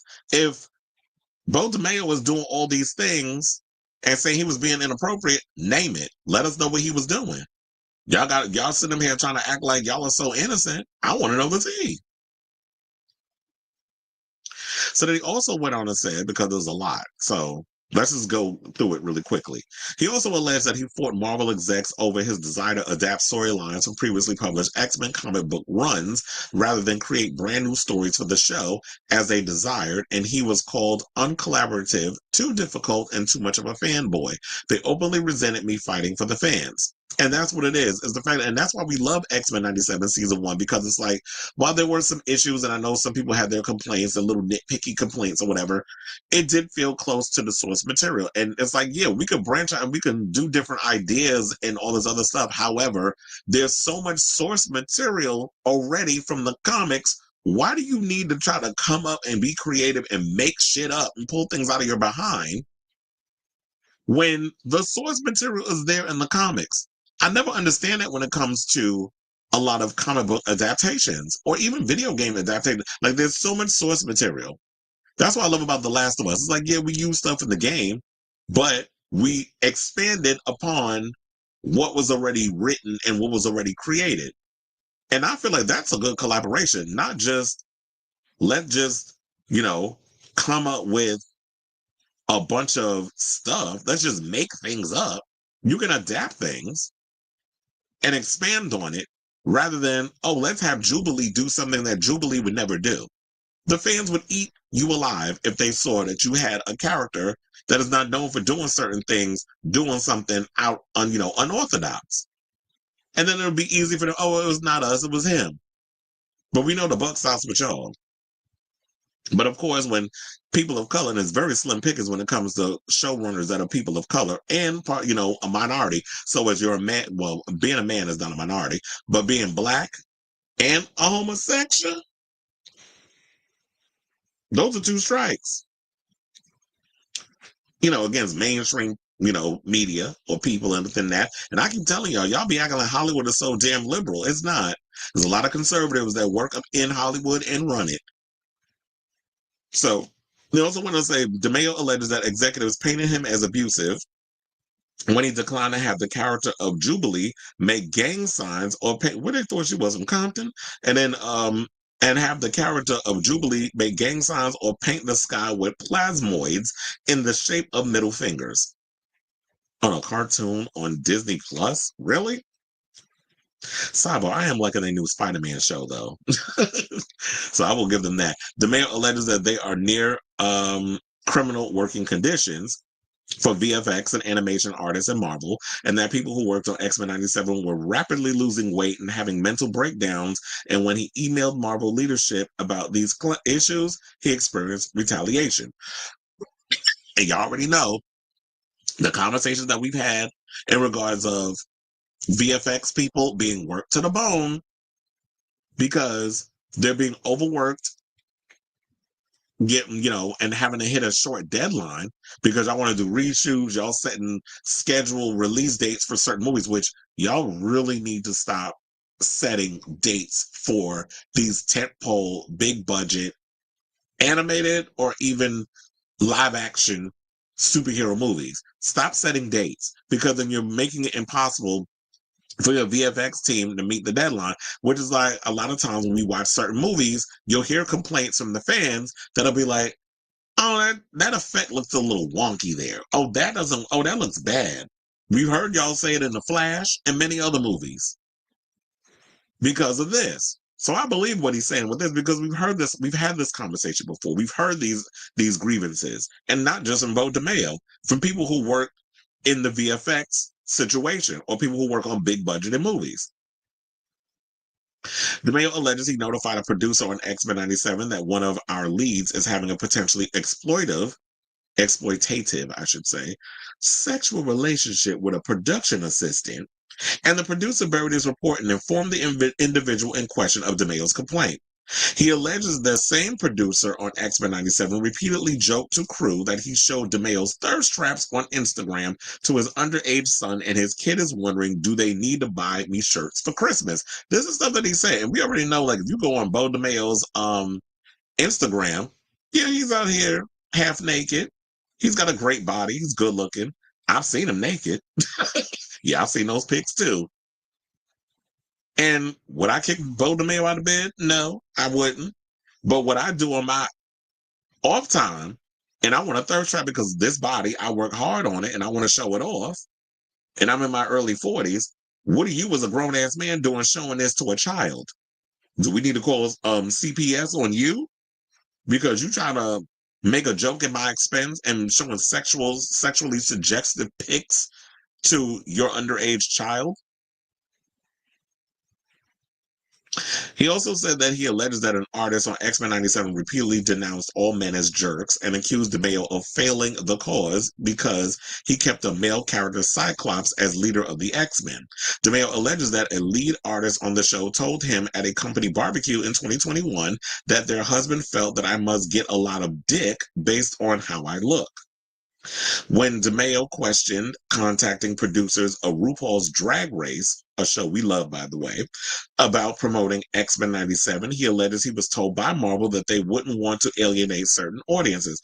Oh, so you think people that watch RuPaul's Drag Race don't watch Disney? Not Disney, but don't watch superhero movies? Hello, I'm going to see freaking Captain America, Brave New World this week on Thursday. I also love watching drag queens. We watch superheroes, we watch drag queens. And here's the thing. We talk about alienating certain audiences. I don't know if y'all realize this, but in the gay community, drag queens are seen as our superheroes. So it goes hand in hand. But just because you think, you don't think gays watch superhero films either? All that damn spandex and all those muscular and, scantily clad bodies, you don't think the gays of all people be supporting and contribute a lot to comic books and comic book culture and comic book movies? It just goes to show how out of touch these people are if, what DeMayo was saying is to believe. But he's very much strategic in regards of, and very much on point with a lot of the accusations. But like I said, Disney, where are yours? Because it seemed like the receipts is pretty much receding here. DeMayo also alleges that Marvel PR department listed homosexuality as a hot button issue to avoid alongside school shootings, the Gaza conflict, and abortion. I cannot. DeMayo alleges that Marvel executives joked in front of DeMayo that they'd hired a young Wesley Snipes to write on Blade. One of the reasons I wanted to do this video is so that you can see that Wesley Snipes and I look nothing alike. So yeah, basically, so this was some DEI BS.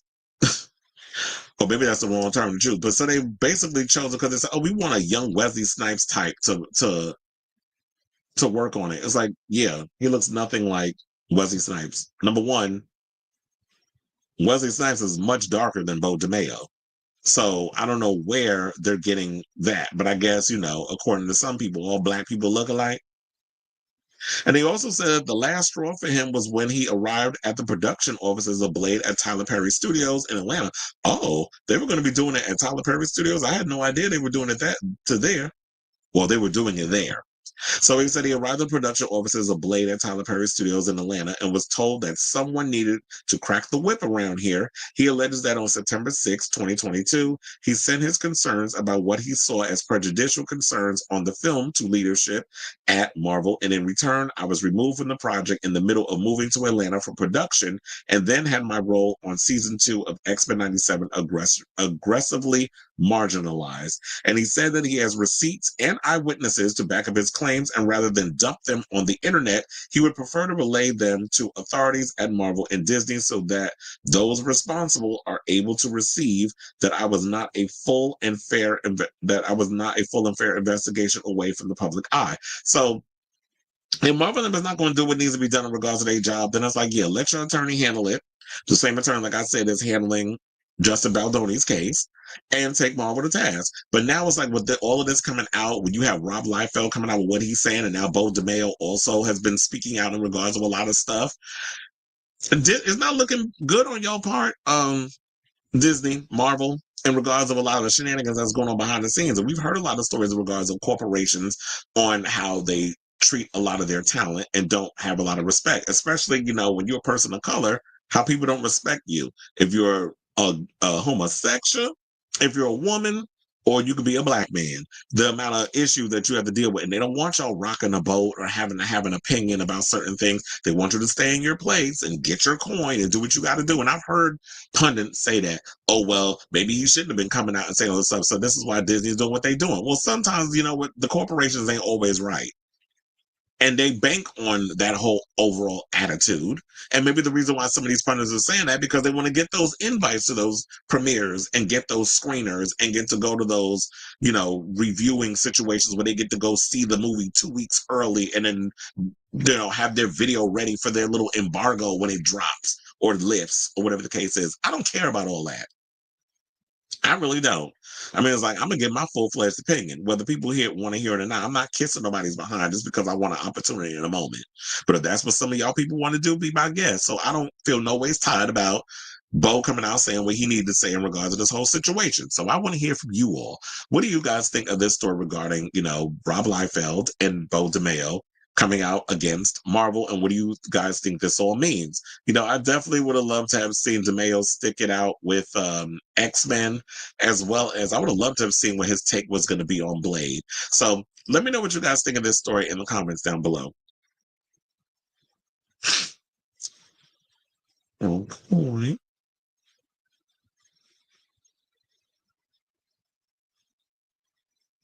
Thank you. It was like Deadpool is a knockoff of a DC character anyway. That's why I say he's a knockoff of Deathstroke.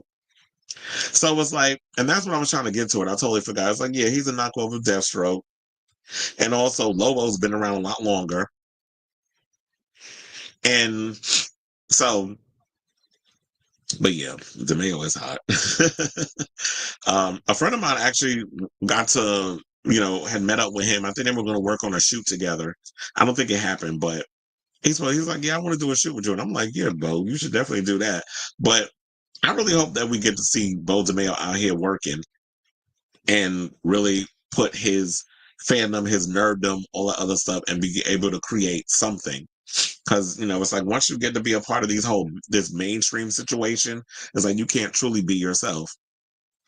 Sabrina Carpenter is being honored at the Brits with the global breakthrough success of 2024. As the Brits explained, it took a full decade to explore the pop music world.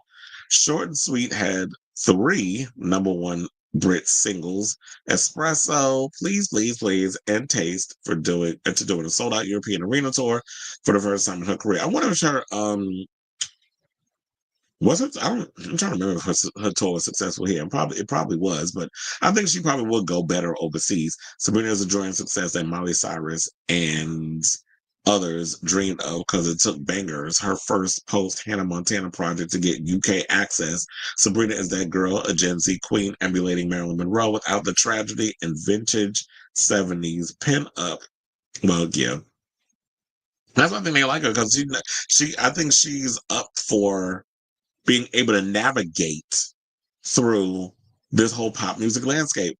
Because you always hear like, what the hell's her name? That you hear, speaking of when you brought up Miley Cyrus, that she's sort of like, oh, I don't know if I want to be doing like these big stadium or arena tours and blah, blah, blah. It's like, yeah, it seems like a lot of y'all just don't have the wherewithal of the stomach to be able to handle a lot of what comes with this industry. And Sabrina, so far, for what we've seen, it looks like she's able to handle it. He on his own. Black better not. Wait, what? Well, I just knew we was gonna have a hotep type come up in here, a homotep, homotep come up in. Yeah, I'm doing that just to fuck with you.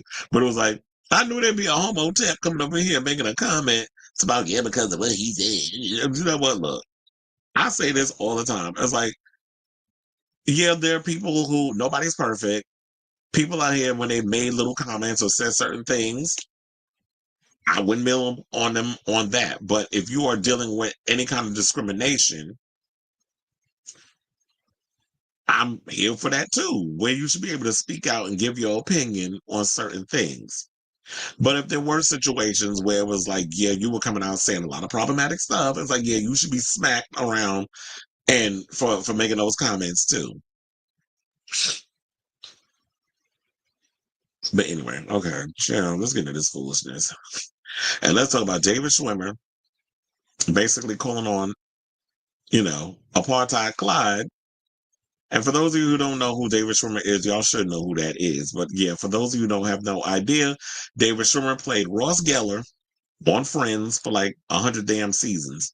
Him and Courtney Cox were siblings on the show. So yes, he is asking Apartheid Clyde to ban Koonye on Twitter for basically coming out with anti-Semitic rhetoric. And I just saw there's a picture. A friend of mine sent me this in the messenger in our group chat.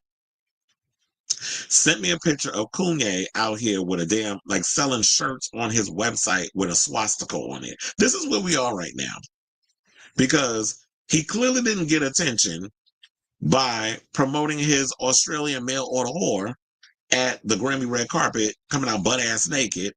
Was like, sir, we've seen titties in a vagina before. Like, if we really wanted to see some coochie and some, see two big Prada bags hanging from her damn, chest looking like boobs. If we wanted to see that, we could just go on Pornhub on all these other websites and see porn for free. I heard they took down my Vista sidebar. I heard my Vista ain't around no more. I was like, what? I don't know. I may have to look again, but one of my friends did post something saying like, yeah, they shut down my Vista. I'm like, well, goddamn. Which y'all gonna play with? Which you gonna beat yourselves too? But anyway, to get into this, so then he was doing some weird adult stuff that he's posting on social media, like adult cinematography stuff. Like, he's been out of control. The other day, he actually came out and said that he got autism. Yeah, you got autism, right, sir? You don't have no damn autism. Don't try to hide behind autism to justify your ignorance and your bigotry and all the crap that you out here saying. You're just an idiot. And I was going to say a straight up R word. Y'all know the R word I'm talking about. So, yeah. So I guess because he wasn't getting the attention that he wanted from parading Bianca out here being butt naked on the red carpet, then he decided to go on social media saying all kinds of anti-Semitic stuff, basically saying that he's a Nazi. And basically now I told y'all he's selling t-shirts with swastikas on his website. Like, he's doing all this crazy stuff. So I guess clearly he wants to lose money. And then praising Hitler again. So David Schwimmer literally took to his Instagram, and let me pull that up so I can show y'all. And it's funny enough, he shut off the comments, and I'm like, I know why you shut off the comments, because I'm gonna get into your ass in a second. But the thing got up 439,571 likes. But he said the following. He said, "This is so 2022. We can't stop a deranged bigot from spewing hate-filled, ignorant bile, but we can stop giving him a megaphone, Mr. Musk. Kanye West has 32.7 million followers on your platform. That's twice as many people than the number of Jews in existence. He's sick. Hate speech results in real-life violence against Jews. I don't know what's worse, the fact that he identifies as a Nazi, excuse me, which implies he wants to exterminate all marginalized communities, including his own. Excuse me. Or the fact that there is not sufficient outrage to remove and ban him from all social media at this point. Silence is complicity. And you want to know something? He's right in that. But I do have a problem when you go and say, I don't know, what was it?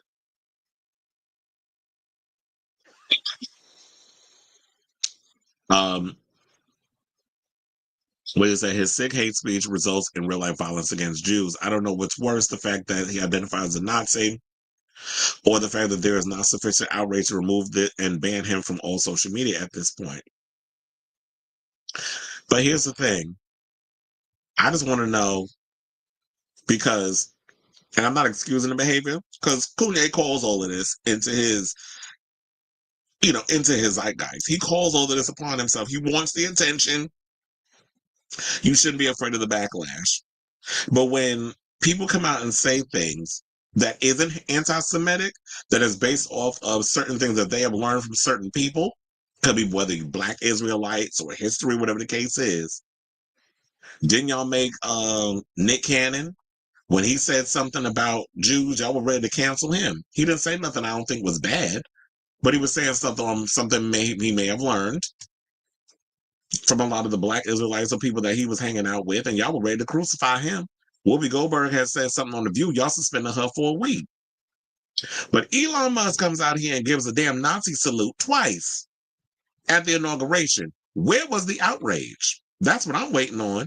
So I'm not trying to make it an apples and oranges type situation, but I feel like if y'all gonna come out and give that same energy, if y'all gonna go in on one person, y'all need to go in on everybody. And for him to think with Elon out here being a full-fledged Nazi in the history of his own family, aligning themselves in that world, you really think that he gives a fuck about y'all? That all of a sudden he cares about Jewish people? And this is what I think that overall argument when people come in where people get mad, but they think like, okay, so y'all act like y'all better than everybody. Like your plight is bigger than what everybody else is going on.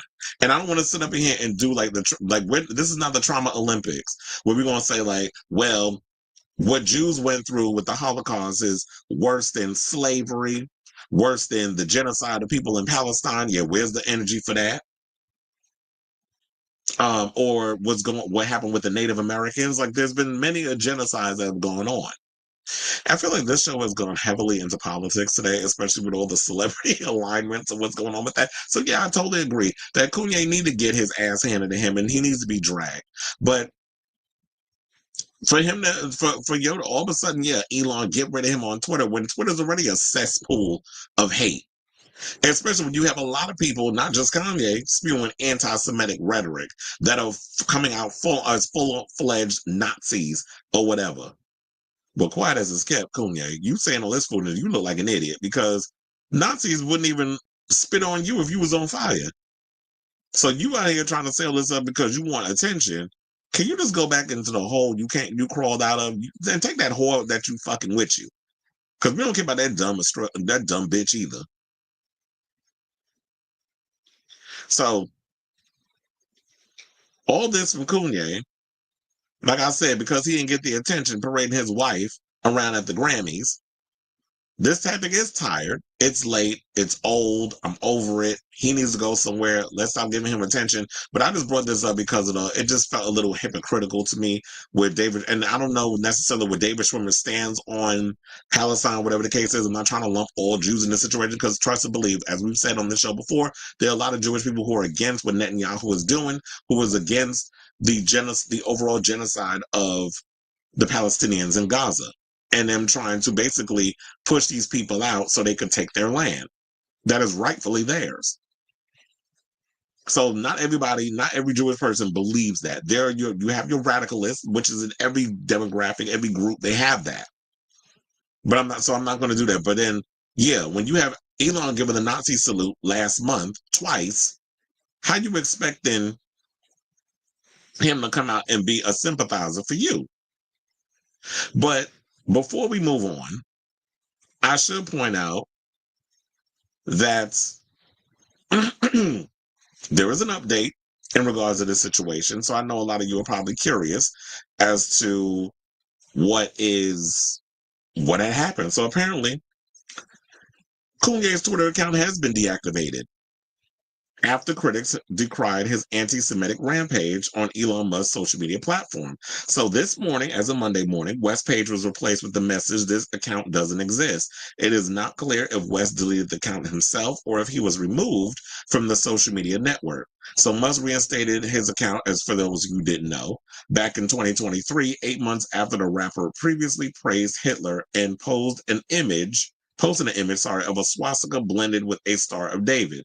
Before exiting Twitter today, West had been active during Super Bowl Sunday, including ranting about images of Taylor Swift dancing on television. So yeah, he was going on a whole tirade, a whole rant, and then it was something about Bianca, and it was like, okay, I don't even care enough about them to talk about this on this show, but I just wanted to give you all an update in regards to this whole situation. So I say, well, this to say to you guys, what do you think of this story in regards of now we know Koonye has been removed from Twitter. His account has been deactivated again for posting a lot of hate speech and stuff, which is what should have been. People out here spewing hate speech, y'all should not be allowed to be on social media to spew that. If he got enough money, he calls himself a billionaire, build your own little website. Trump got Truth Social, you come out with your own buffoonery or whatever the case is. So let me know what you guys think of this story in the comments down below.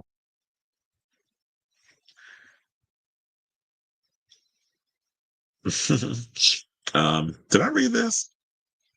Like you said, Disney is losing cases. I have heard that Disney might be legally forced to put Gina Carano back on that Star Wars show. Well, I don't know if that's going to happen because it was The Mandalorian. And the thing with The Mandalorian, I'm not sure if they actually started filming it yet or they're done filming it. But yeah, she was on that show. And I think they replaced her with Katie Sackhoff, if I remember correctly. I could be wrong. But or Katie Sackhoff was playing an entirely different character on The Mandalorian. But yeah, Gina Carano, I actually liked her when she was on that show until we heard all this stuff coming out. But yeah, they can't bring her back because once The Mandalorian stuff is finished, that's the final season. So the movie is technically the final season of The Mandalorian is what I'm trying to say. Oh yeah, I read that one. He said, oh, he definitely shouldn't speak his truth. Don't get me wrong, but this is okay. We were on a break, Ross.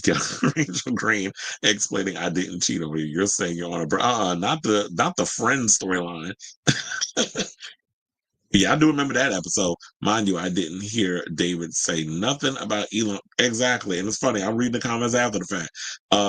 But got spoke for Kanye, asked a Nazi to remove him. That's what I said. And that was one of the main reasons why I decided, yeah, this is definitely a topic we need to talk about because it's the hypocrisy for me. Is the fact that, wait a minute, so you asking somebody who owns a platform, a whole app, who did a Nazi salute twice in January to remove somebody from making anti-Semitic rhetoric from their platform when they did that themselves at the inauguration for Trump. It makes sense. It don't make sense, but they did it. I don't know what the agenda is regarding it, but because there's always an agenda with certain people. Scottsdale Airport had one person dying from a plane crash. Scottsdale has an airport and is known for rich bitch city. Oh, so damn it! Even a rich person got lost their life in a plane.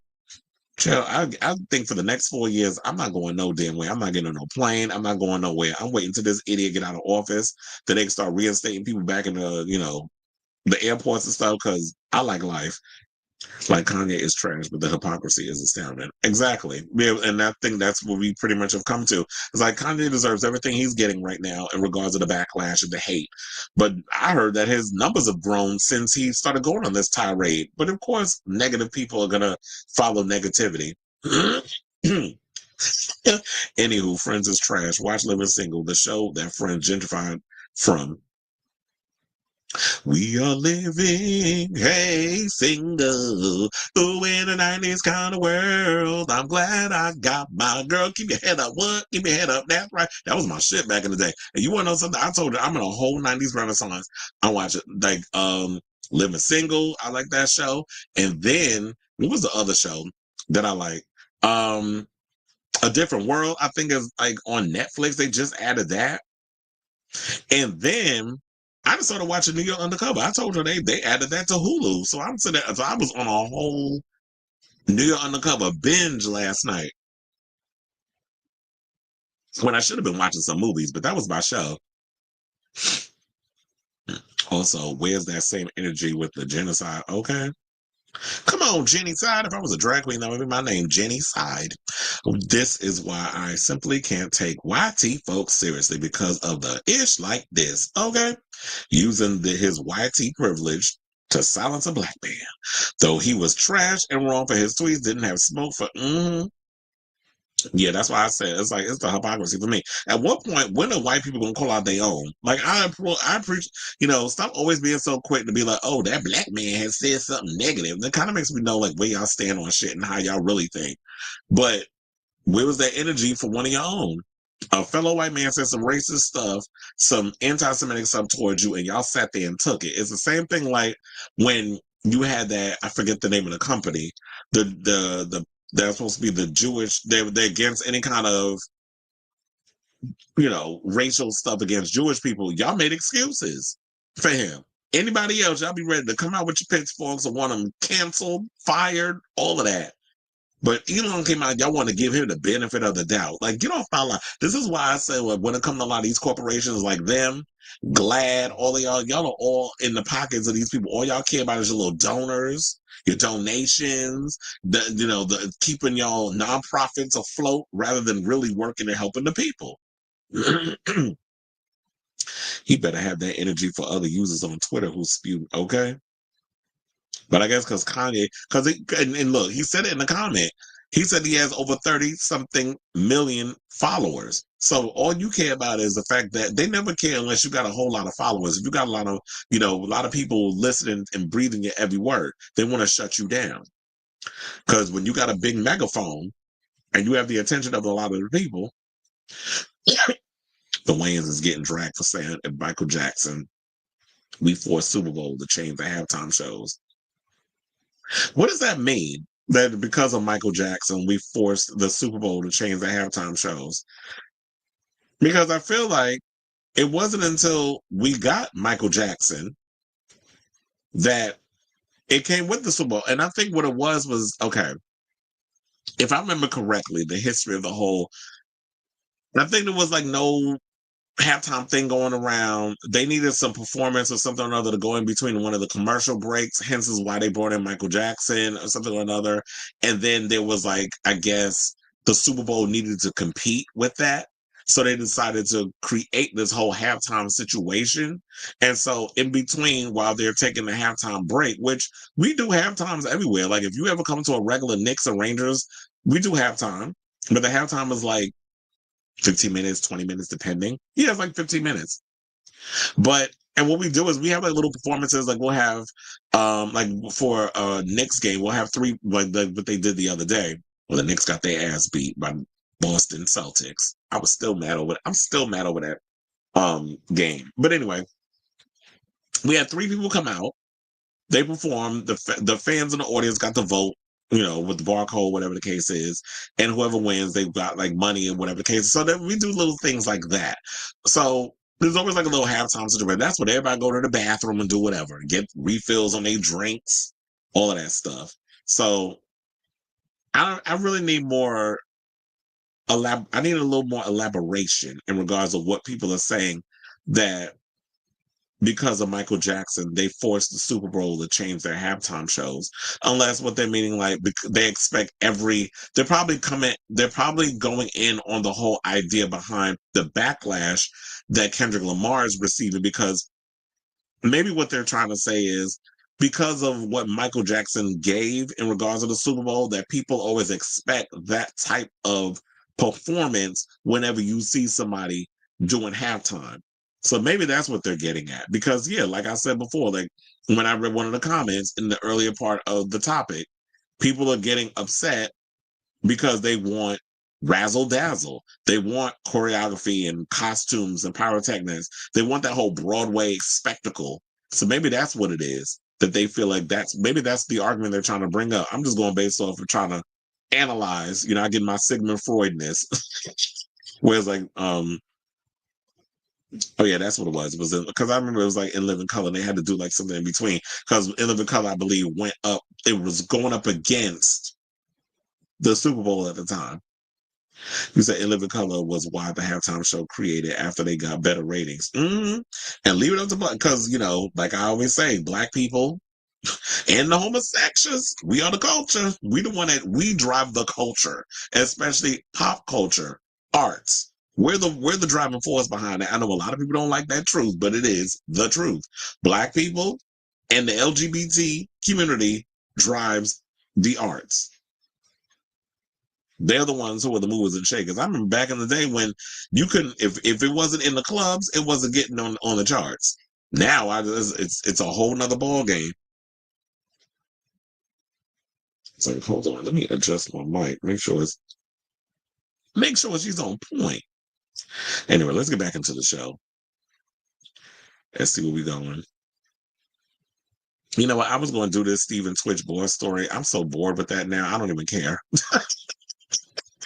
I really don't. But let's move on.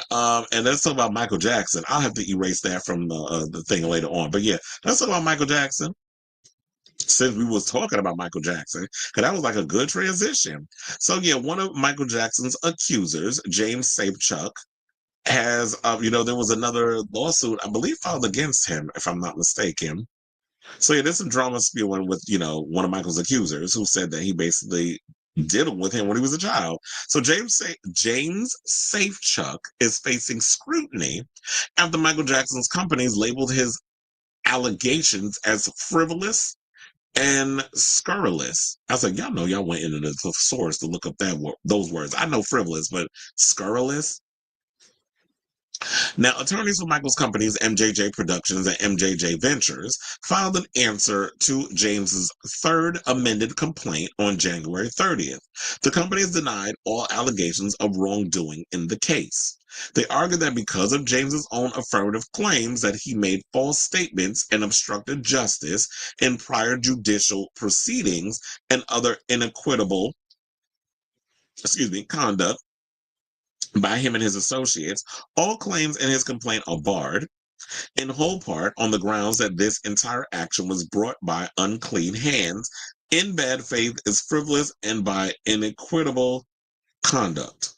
Now, Michael's companies argued that James waited almost 4 years after Michael Jackson had died before he made his scurrilous and frivolous allegations.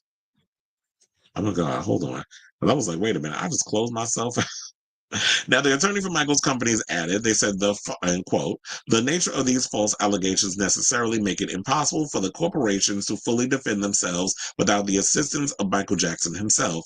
The impossibility of fully and completely defending against James's false allegations is further magnified by the fact that James himself steadfastly denied these allegations during the entirety of Michael Jackson's life.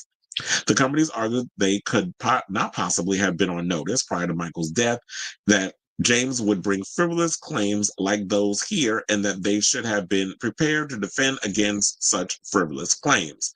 They added, in particular, and by the way of example only, when Michael Jackson was frivolously accused of wrongdoing in 1993 and investigated by authorities regarding such wrongdoing, James defended Michael Jackson and rejected allegations of wrongdoing out of hand, including false allegations that Michael Jackson had engaged in wrongdoing with James Safechuck. And they also said that Michael's companies demanded that the lawsuit be dismissed and James be ordered to pay their attorney fees. Now, that's crazy because if James ain't got the money, which I have a strange feeling that he doesn't have the money. And for those who didn't know who James Safechuck is, well, that's him as a kid, but he's the one on the right. The one on the left is Wade Robson, who, is someone who has been a well-known dancer and choreographer and creative director within the music industry. He's produced a lot of, he's worked with Michael in the past, and as well as he's produced a lot of iconic dance moments for Britney Spears. He's also the one that Britney Spears allegedly cheated on Justin Timberlake with all them times when he was out here cheating on her. So the reason I had to bring it back because I'm about to talk about Wade. So now another accuser named Wade Robson filed a similar lawsuit against Michael's companies in 2013. Michael's companies denied all allegations of wrongdoing in Wade's case. Now James filed his lawsuit in 2014.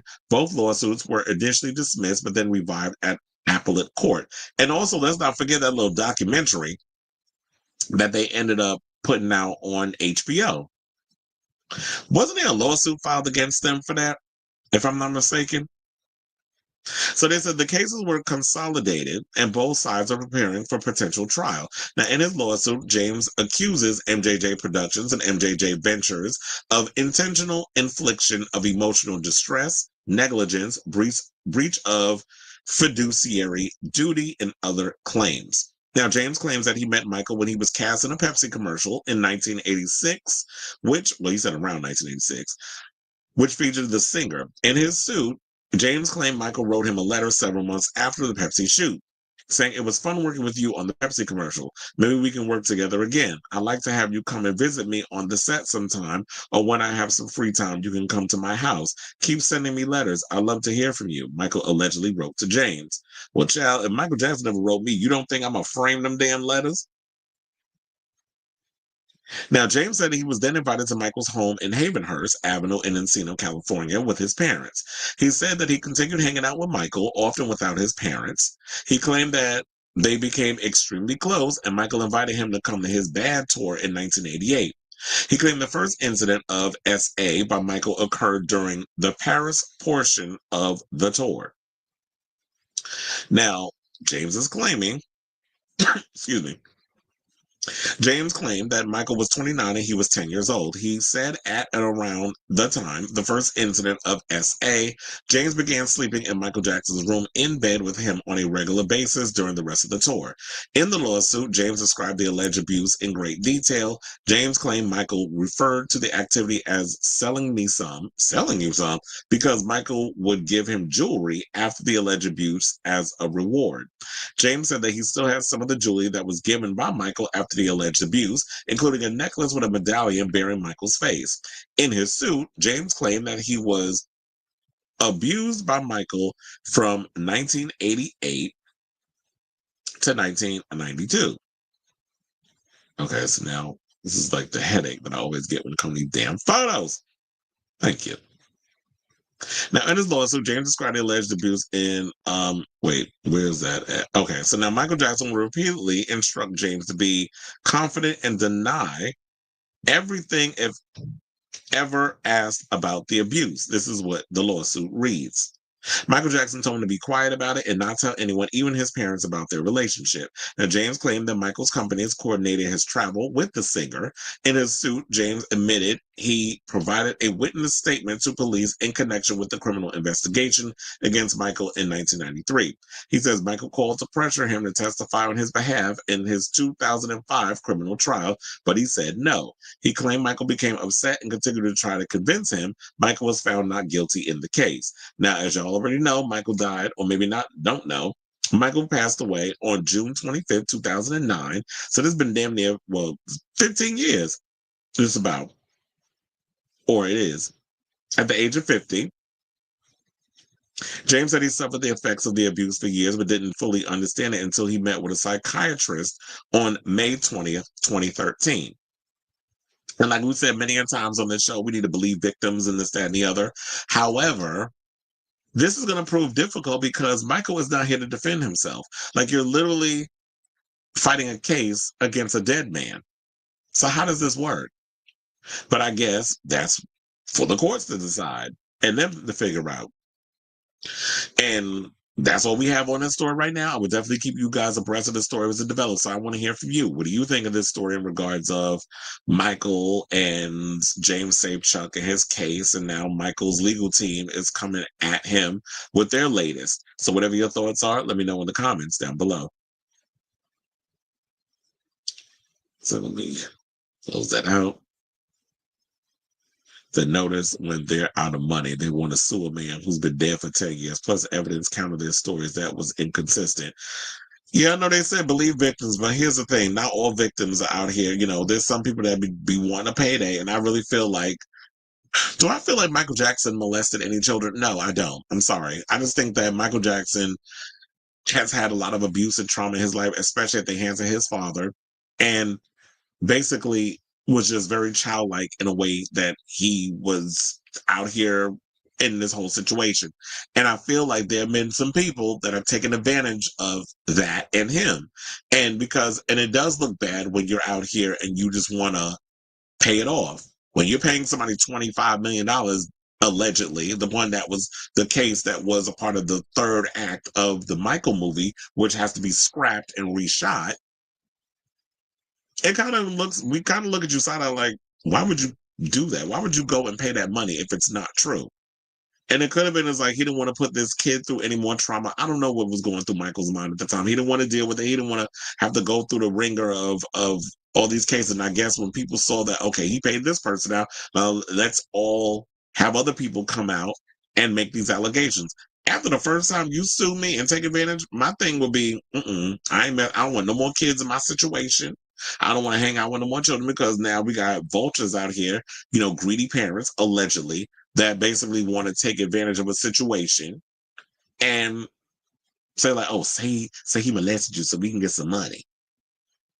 And then he gonna pay it out again. I'm like, because y'all trying to clean me out. Hell no. I'll be fighting it.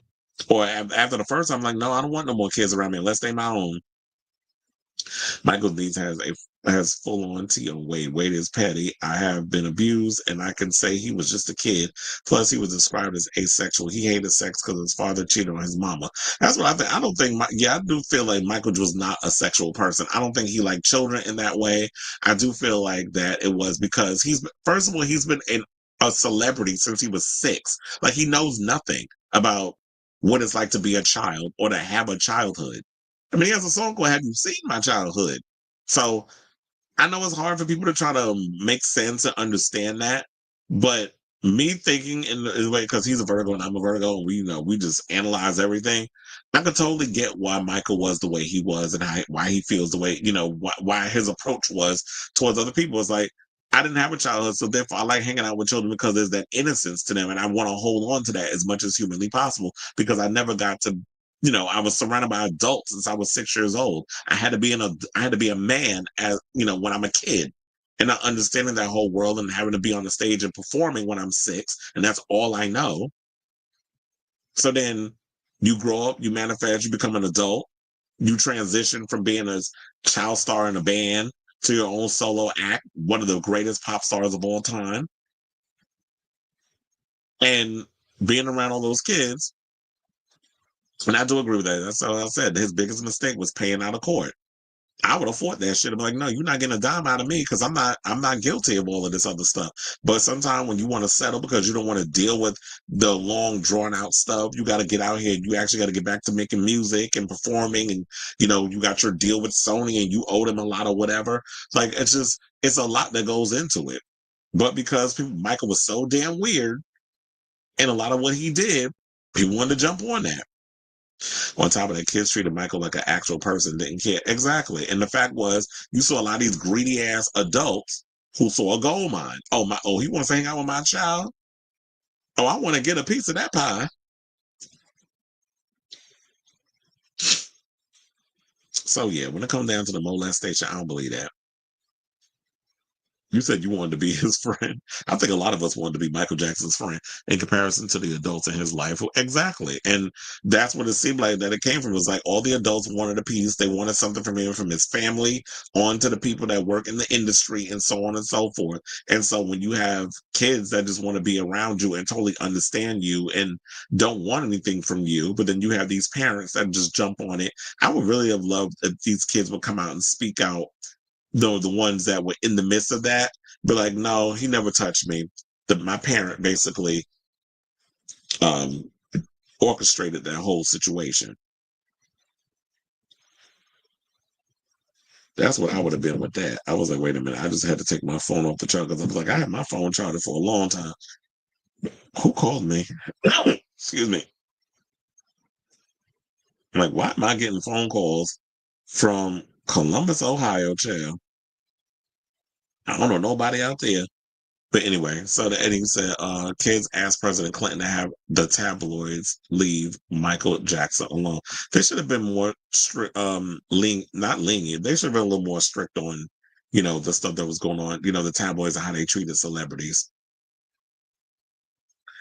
Okay, so where we going? All right, so let's move on. Let's talk about Miss Ashanti, who is speaking out against, well, she's finally broken her silence. I shouldn't say speaking out against, but she's opening up about her complicated, apparently I can't talk today, complicated relationship with Gotti. So I know like a lot of people was going in talking about, oh, F that N-word, he ain't ish, da-da-da-da-da, because of how he was when he was alive and how he treated Ashanti. That's all good and granted. However, we lost somebody who has played an integral part in hip hop culture. So we should just celebrate the music and celebrate his contributions, albeit short lived, to the hip hop culture and the music as a whole, rather than, okay, well, we don't like him because of what he did to Ashanti, which we can hate him on that too. But here's what she said. Shout out to Us Weekly for this story. I can't believe things ended like this. This is what Ashanti said via Instagram on Friday, February 7th. And it makes me so sad. We weren't on the best terms the past few years, but as I've always said, through our ups and downs, I will forever be grateful for everything that you've done for me. We made history, and that will remain infinite. The R&B singer went on to say that she has always respected the Murder Inc. co-founder for his musical genius and ability to push me to be my best, saying all the greatness and positive things that came far outweigh the dark and negative times, which also featured a photograph of Ashanti, Ja Rule, and other members of the infamous record label. So she also said, I've always prayed for you to find peace. Sending love and prayers to your entire family. Rest well, rest in peace, Irv. So if Ashanti could sit out here and show respect and be like, you know what, we had our ups and downs, and there were things that I didn't like about you in regards of how you did me wrong in this business and all this other stuff, and certain things that you was doing, the way you was moving in certain situations, and then revealing the fact that while you was married, that y'all was punching. And she was later literally the first lady of Murder Inc. Because when it came to a lot of these labels, everybody had to have a first lady to rep the label and stuff. So if she could be a little more understanding and open-minded and cordial in the situation, then y'all need to stand down on y'all with y'all, the bullhorn and the pitchforks. Now, in 2022, Gotti infamously claimed he had an alleged romantic and sexual relationship with Ashanti during an appearance on the Drink Champs podcast. He later doubled down on his comments while appearing on an episode of the Murder Inc. story, which was, I think, on BET, claiming the pair had relations before the singer recorded her 2002 hit Happy. In 2022, while appearing on the IRL podcast, Ashanti set the record straight regarding Gotti's claims. She said, let's clear this up. This is what she told Angie Martinez. Sidebar, where is Angie? I haven't seen Angie in a minute on anything. I didn't do my research. I know she's probably out here doing interviews and stuff, but yeah, I like Angie Martinez. But anyway, let's get into the story. She said, we dealt with each other, but was Irv my boyfriend? Was I his girlfriend? Never. Irv has several girlfriends, so I'm a little confused by the label and the description. So basically what she's implying was, yeah, I was fucking him. But girlfriend, relationship, I need him to define the word girlfriend and relationship because we was in neither, or I was neither a girlfriend or in a relationship with him. But he was out here laying alone and spreading it wide with a multitude of women while he was supposed to be married and being a family man. Now, Ashanti went on to describe the producer as a narcissist who made their past relationship into something big, and it's really not that. She said, he's turned into a completely different person. This is what she said at the time. Irv has flat out lied about a lot of things. It's weird. It's very weird when you know you're lying and you just keep lying. That's where it becomes a little scary and a little mental. Now, Gotti, as y'all know, died at age 54. Multiple outlets confirmed on Wednesday, February 5th, the cause of death has not been reported, but They said that, he was diabetic and he had suffered from a series of strokes. She said Irv has been struggling, they said Irv has been struggling with diabetes for years, which caused him to have a minor stroke over 6 months ago. This is what his rep told the outlet at the time. He has since changed his diet and eating more healthy. He's been successful in making a full recovery. Irv is not in a rehab facility. He is at home with his family enjoying life. So, but then he also, I remember hearing them say that he was taking his insulin every now and again. Like he wasn't on it every day. And I believe that, I don't know, I don't have diabetes. My mother's diabetic, but she's at a point where she's been so good with taking care of her health that she's now on, like she don't have to prick her finger and then check her blood sugar or whatever that other stuff anymore because she has it under control. But for the most part with him, I don't think he was really taking care of his situation. Hence is probably why the stroke came along. And he is what he is, because it's like, yeah, you got to watch what you eat, especially if you're Black. Y'all know how we love soul food and how a lot of that food that we eat is unhealthy, especially with me and my side of the family. Like I have high blood pressure and diabetes exists on both sides. So I got to be extra careful with what I'm putting in my body. Like yesterday for the Super Bowl, you know what I had for dinner? Baked chicken. And I need to eat vegetables more. That's the one thing I'm really been pushing myself on, but I don't really be eating a lot of vegetables. I need to start doing that. But I had baked chicken and I had sweet potato fries. So that was what I ate yesterday. And I'm gonna have that tonight again when I'm done off this show. So that's healthy. If you eat baked chicken instead of fried and you have sweet potato fries instead of regular French fries, and I like sweet potato fries. Sweet potato fries is really good. So a lot of times I go out and I alternate and I change up certain things. And I'm very much an adventurous eater, but I'm not going to be one of those people that's like, oh, you can't eat this, you can't put this in there and put that in there because you're so worried about all the things that's bad for you. I'm going to still eat the things, but I'm going to just eat it in moderation. So shout out to Ashanti for, what she said. If only there were more people that were sort of, less petty in the way that they approach and say things. Like 50 Cent, you could probably learn a thing or three from Ashanti and how you, put out a post instead of being a troll and then you're behind having to be dragged. But that man, he don't care. So I say all this to say, what do you guys think of this story regarding Ashanti and sending love, even though they weren't on the best of terms? The thing she put out there was like, yeah, we may not have, in the end, been in the best of terms based off of some of the stuff he said about me in the media that was not true. But he was a mentor. He was somebody who basically pushed me to be my absolute best. And I wouldn't have the career that I have if it wasn't for Irv and how he pushed me in regards of being a musician in the 2000s. As an R&B pop singer, hip hop, all the other stuff that was mixed in. So let me know what you guys think of this story in the comments down below.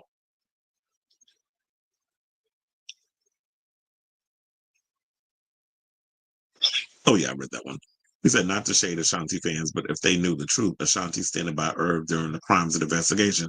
Absolutely. And one of the things was he was accused, I believe he accused her of not being loyal when it came down to the allegations that was coming out in regards to Murder Inc. and the fraud and all the other stuff that was going on behind the scenes and how they was, I don't know, did Irv ever go to jail? I remember it was a whole trial situation. I'm trying to remember all the time. I don't remember the whole story. But yeah, Ashanti was in the courtroom. Ashanti was there holding them down and trying to, show solidarity. And he was out here saying that she wasn't. So she did stand behind him. But he was just being a dick. I don't think he was yet. We know that because I probably would have seen the stories where they were talking about that he was laid to rest. Usually we always find that out. But I don't think he was. I'm an adventurous eater as well, but I'm very health conscious. I stopped drinking cow milk 3 years ago and I hardly eat anything. Well, you want to know something? I don't drink cow milk either. First of all, I am lactose intolerant, so I can't really have dairy. I do love cheese. That is something cheese is an addiction. I love cheese. But when it comes to milk, if I have cereal, I don't drink the cereal. I pour it right in the sink. I feel nauseous afterwards. But I drink, but if there is a milk of choice that I use, it would be Lactaid. I use Lactaid. Lactaid definitely doesn't make me feel nauseous if I drink it or if I have it in something. So yeah, I don't drink cow milk. So I'm like you in a lot of ways in that situation. I believe that Wade and James are saying about MJ is true, but they ruin their credibility by saying the exact opposite under oath. It's time for them both to move on. Well, yeah, if they messed it up, then yeah, that kind of makes them look crazy. You said Trump said the ceasefire deal could be canceled if all hostages. Oh, please. There's been so many deals over the years in regards of this ceasefire. Biden even had, they even tried to make a deal with the whole Biden thing. And Biden said, oh, this is on our desk since May. But what happened?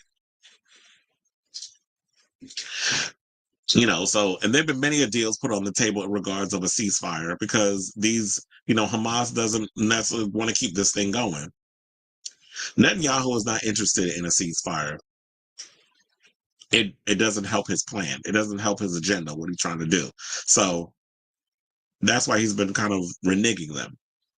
So this whole pomp and circumstance that Trump is doing with the ceasefire is like, man, sit your big ass down. Anyway, let's move on. And let's talk about Chappell Roan, aka Chappell Roan, who is still doubling down on her call to action to the music industry. So, since Chappell Roan came out and won her Best New Artist Grammy, and you had, the guy from, what was it, did the op-ed piece in the Hollywood Reporter, who basically tried to go in on, was it Jeff Rabon? Tried to go on Miss Chappell Roan.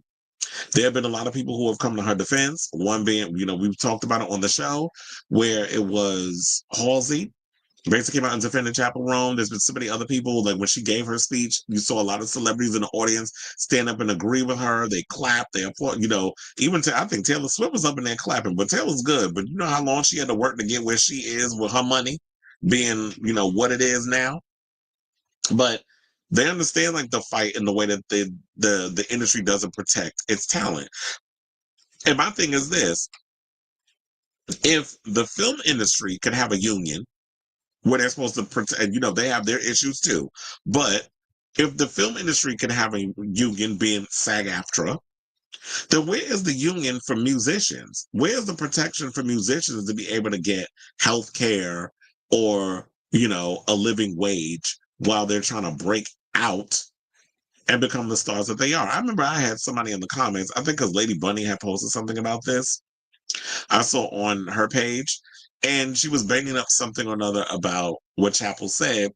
And I don't know, there was somebody I know that was in the comments that seemed like they were more or less for the corporation rather than her. And I'm like, so, well, maybe she needs to get a regular job that's going to give her health care and all this other stuff. I'm like, quiet as it's kept. The health care ain't all that great with a lot of these corporate jobs either. And also, she doesn't want that job. Why should she have to go for a job she doesn't want to do? That's what everybody does. Y'all do jobs because you want to settle. But if you're a talent and you want to follow your dream, why do I have to go and get a regular 9 to 5 to be able to support myself? And then I don't even have the time to actually go for my dream, to actually put effort into my dream. The dream should be able to have affordable health care. It should be, there should be things in place to help these artists be able to pursue their dream without worrying about going broke, without worrying about if they get sick, how are they going to support, how they're going to take care of themselves. The company, the corporation, the industry should have their back of their talent. And to me, it just feels like there's this overall attitude with a lot of these the industry, the music industry, where it's just like, y'all don't care about these artists because you feel like, okay, well, if Chappell Roan is like put out in the pasture, if she can no longer sing, if she can no longer give us what we want, we could just throw her to the side and look for the next Chappell Roan, look for the next Benson Boone, look for the next Cardi B or whoever. It's just like y'all just look at artists like they're just disposable. And if you have a talent, someone who's making you a lot of money, the thing you should, or that has the potential to make you a lot of money, you should do whatever you can in your power to make sure that they're well taken care of. So if you got their back, they got yours. It's a quid pro quo type of situation. You got, I go above and beyond for you, and vice versa. If you got me, I'll go above and beyond and give you what you need. But it just seems like a lot of these industry people don't want to do that. So, in a series of posts to Instagram stories on Sunday night, which would be February 9th, Roan continued the conversation about her speech and called on music industry power players to invest more financial support into their artists, saying, quote, sharing my personal experience at the Grammys wasn't meant to be a crowd-funded Band-Aid, but to call to action to the leaders of the industry to step up. Yeah, she asked y'all to step y'all pussy up. So what you doing? Miley was good. Well, not Miley. Miley don't need it. Well, if she want to donate, she can. But I'm just using that phrase because that's what Nikki said to her. I know this is all going down the whole situation. Anyway, let's bring it back. She said she wants the industry to step up, help us make a real change and protect their investments in a substantial way. Or sustainable, way. The Pink Pony Club singer also continued to indirectly call out the former music industry executive, Jeff Roan, who criticized the singer's speech in a blistering op-ed for The Hollywood Reporter. Roan referred to Roan's call for change, wildly misinformed, and claimed that the singer was both too green and too uninformed to be the agent of change she aspires to be today. Excuse me. Saying, quote, my mind will not be changed about artists deserving more than what's standard in the industry. She wrote, random dudes are not allowed to criticize my Grammy speech, but they best put their money where their mouth is, child. Otherwise, move, bitch. Get out the way. Get out the way, bitch. Get out the way. Not, I love that she said it. She said, my mind will not be changed about artists deserving more than what's the standard of the industry. Random dudes are allowed to criticize my Grammy speech, but they best put their money where their mouth is. She basically said, you random. Like you, and I've said this before, is that unless you are in the trenches doing what these artists like a Chappell or Lady Gaga or Beyonce or Madonna is doing, then you can't talk. You're an executive, so you're of course going to protect executive interests. Whatever happened to, okay, yeah, you understand the business side, but also, do you understand what an artist is going through? That's why in so many ways, I actually like when their artists graduate from being an artist to being a mogul in sort of ways. I just hope that artists, when they graduate over to the other side and become the mogul, it's like you expect them to understand both sides. So you understand the business side, but you also understand how to protect your talent and what they had to do with because you've been there. So you understand what that world is like. I just hope that once you get to that mogul, once you start moguling, that you don't just turn your back on the artist because now you on the other side and now you in that room with those people. And so it's like, well, I made it. I pulled myself up through the trenches. So now I don't have to do that no more. So therefore, y'all are on your own. There should be protections in place for the talent. So now Roan and Roan recently traded public messages with Roan calling out Roan to match her $25,000 donation to funding developing artists. Roan in turn replied that Roan should stop dumpster diving by criticizing his criticisms and instead should act like the agent of change you say you want to be, pointing out that the singer's donation came after his critique. Who cares? Yeah, the donation came after he criticized, but it's like, yeah, put your money where your mouth is because that's what you said. So she put the money where her mouth was. Now she's asking you to do the same.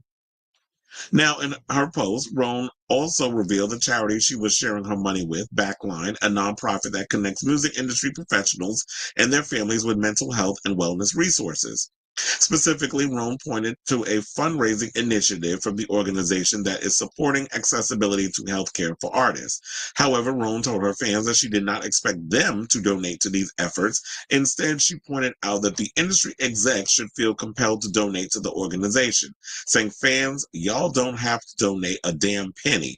This is one of the many opportunities for the industry powers to show up for artists. There is much more work to be done. And I love the fact that she said that because you know what? Why is it that always the fandom? Why is it that everybody else always has to be the one to donate money? But the people that work in the industry, the powers that be, they do the bare minimum, but they expect you to give 800% while they do nothing, but sit on their ass and expect a goddamn return on their investment.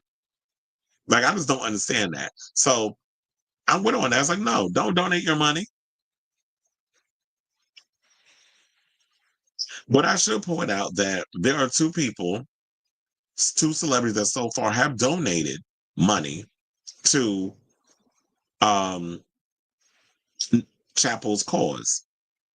Noah Kahan and Charlie XCX both matched the singer's $25,000 donation before her post, with both artists posting since expired posts to their Instagram stories saying, "I'm inspired by you." This is what Kahan said of the singer. "Happy to get the ball rolling, money where my mouth is." So far we have two people that decided to add to the thing. So that's so far, if we do the math, that's $75,000.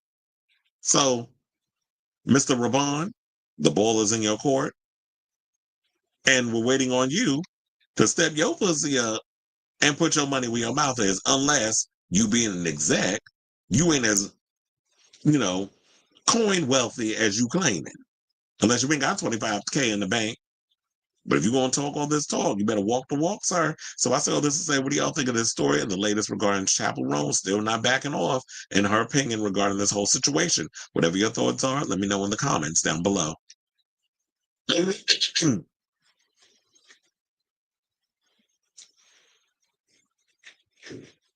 Yeah. Okay. He said, what ceasefire? He wants them all dead to make Trump Plaza. Even Koonye is almost as over Trump. Exactly. Harry is balding. Charles Jeans is strong. Oh, I guess maybe it came late with the ball. But the funny thing was, I've noticed that while Prince William, his hair went quick. Like, he really had his father genes. Like, I feel like by the time before he was even 30, he was receding with the hairline, which made him look way older than he actually is. Harry started showing signs that his hair was thinning a bit, but he was still able to hold on to most of that red. But now it's like, as the older he gets, you starting to notice. Savvy Sav saying Taylor shouldn't be a billionaire. I'm like, do you know music publishing and royalties and how she is her own label?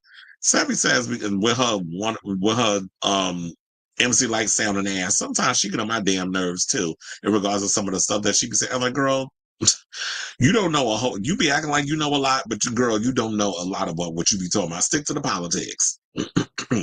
Leave the pop culture to those of us who actually pay attention and notice.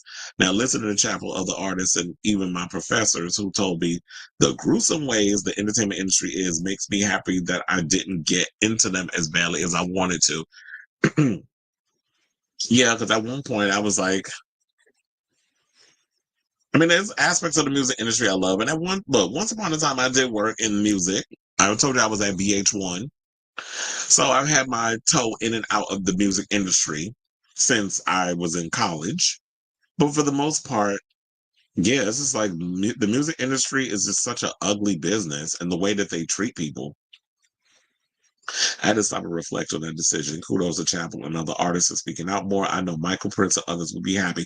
Yeah, and the funny thing is, you read the op-ed, he had the nerve to drag Prince into the conversation. I'm like, first of all, Prince would be rolling in his grave if you brought up the stuff that you were saying about Prince. In that, if he would have read that op-ed and you would have put his name in your mouth via the typing.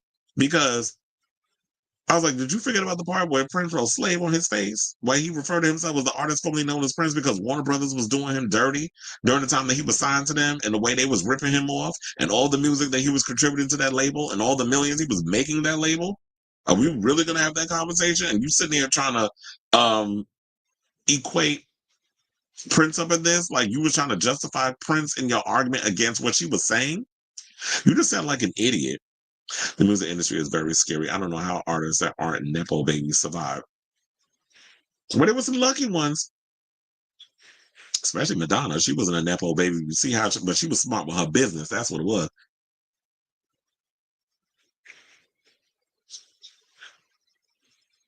Besides tours, how are they making money? Well, it's the tours and the merch. Sidebar, shout out to Benson Boone. I actually finally watched his audition tape at American Idol. And when he was on there, he was 18. He said he just found out a year ago before he auditioned for American Idol that he could sing. And then he got up there and was playing the piano because he was like, oh, I'm just testing out the keys, which is totally something I would do. But I'm just like, well, I'm just making sure that I got the keys right before I play the song. And they gagged. They was just like, you just found out. Like, you'd be surprised how some people have no idea that they have a talent because it's not something that they focus on.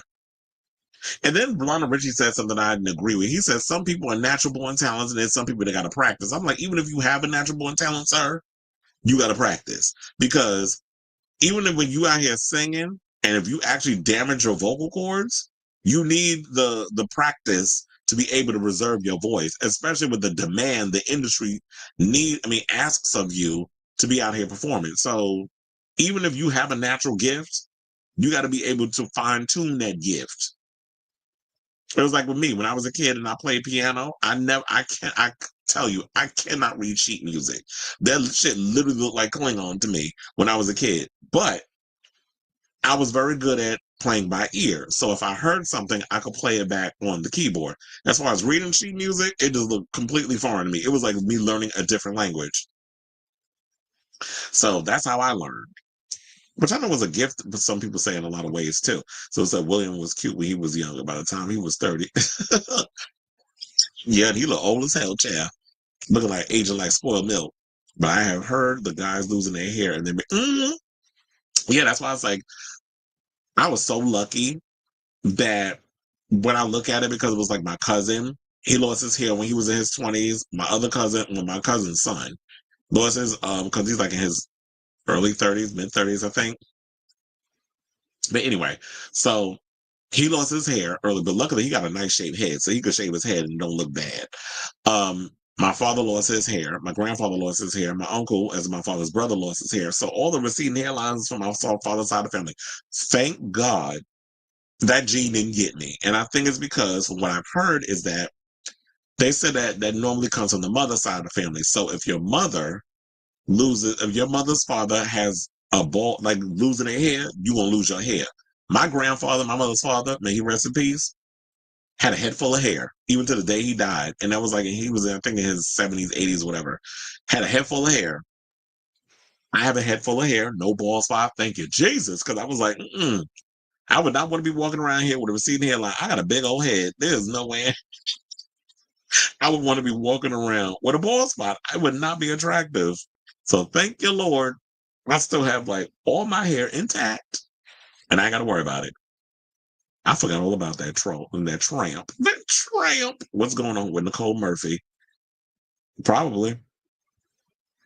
Lady Gaga almost was close to a hip replacement. That video of her breaking her hip during the performance, I cried because you could tell she was in pain to finish the show. And I have to say, shout out to her for dancing, like the way she was dancing full out in Abracadabra, even like the rehearsal videos that she's been posting online.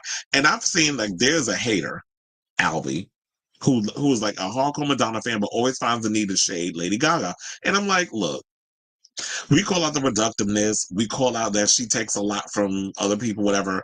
But I'm going to judge you on the performance. I did not think she was a bad dancer. She was given full on court. Now, does she look like she would be a full-fledged graduate from, the Bob Fosse School of Dance? No. Would it look like she'd be at Alvin Ailey? Wait, do they allow white people to perform at Alvin Ailey? I think they do.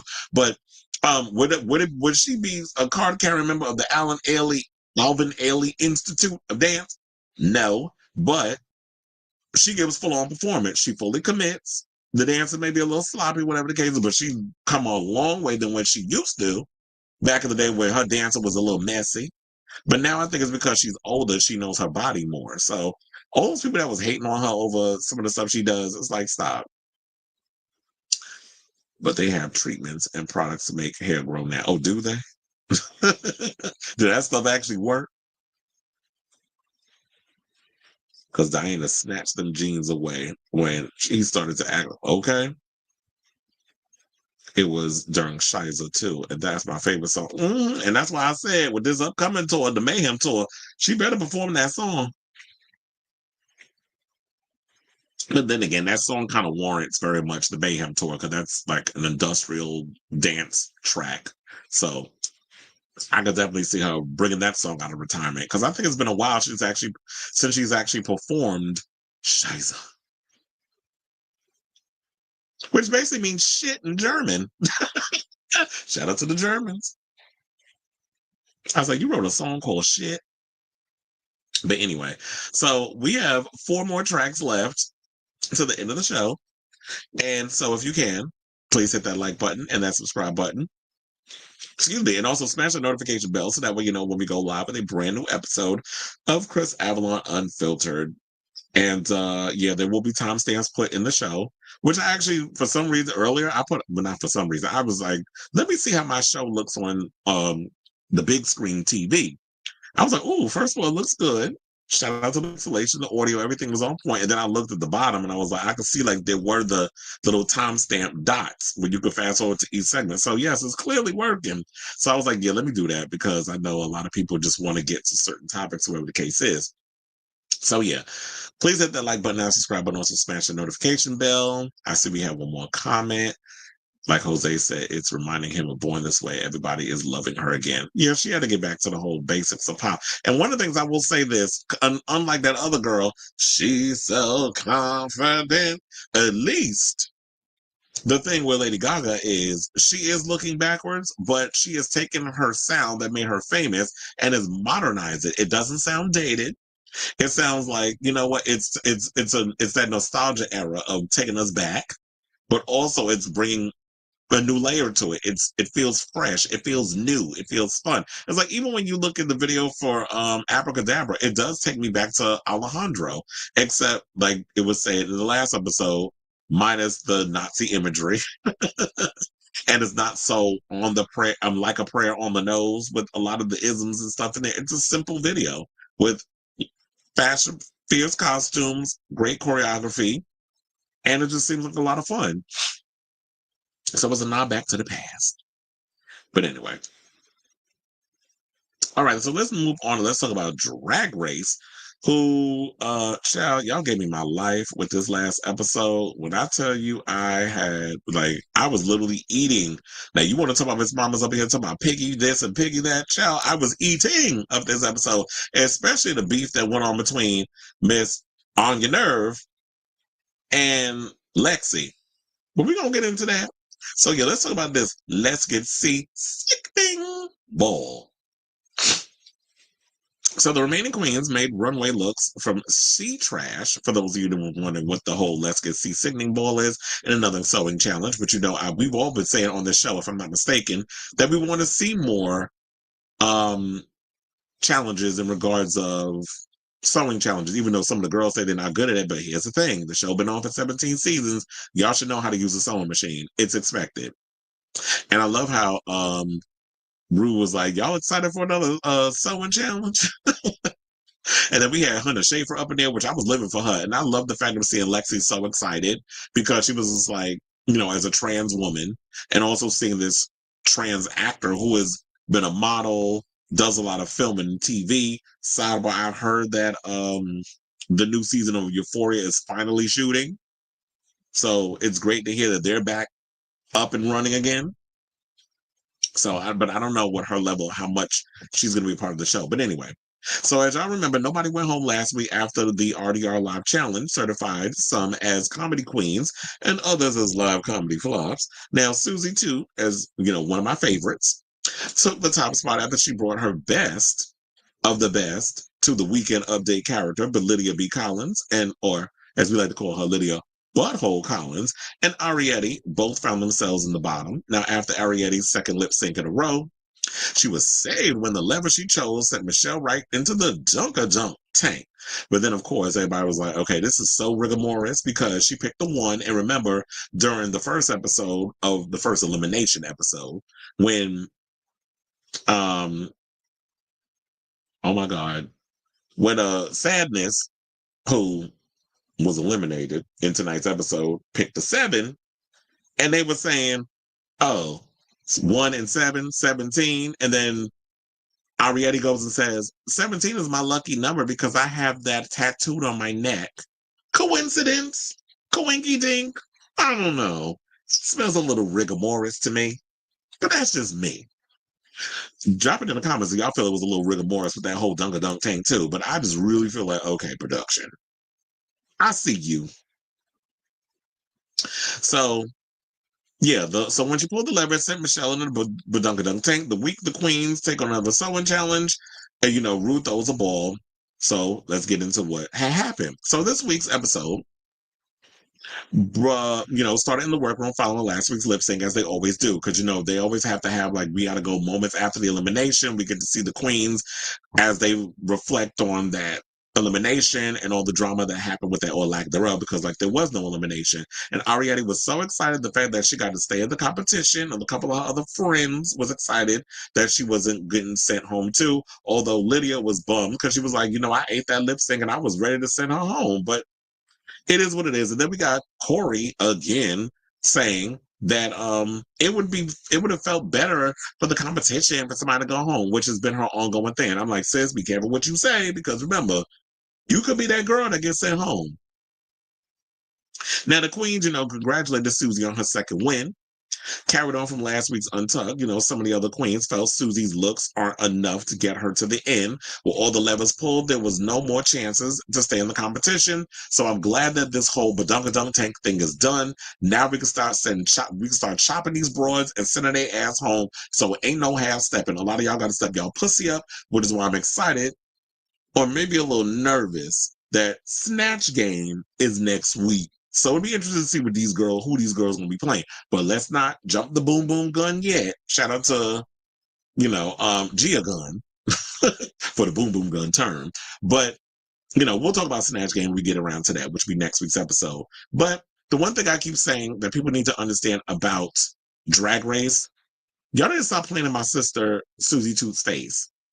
She's a talent. She's a force to be reckoned with. It's not always all about looks, being fierce, and looking the best. Like if that was the case, yeah, girls like Ariana would win the show every week.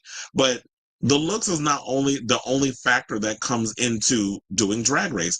The show is all about y'all stepping y'all concept, your charisma, your uniqueness, nerve, and talent. That's what y'all supposed to be highlighting. It's not a fashion show. The show is not called Look Queen. It's called RuPaul's Drag Race. And I keep saying that. So for a lot of y'all up in here cracking jokes and trying to talk about people's drag, it's like, Ariana, yes, you are a fierce queen when it comes to the looks. But one of the things I did say about linebacker Barbie, a.k.a. Corey King, I know your big, broad-shouldered having ass is not up here trying to read girls down to the floor in regards to their looks.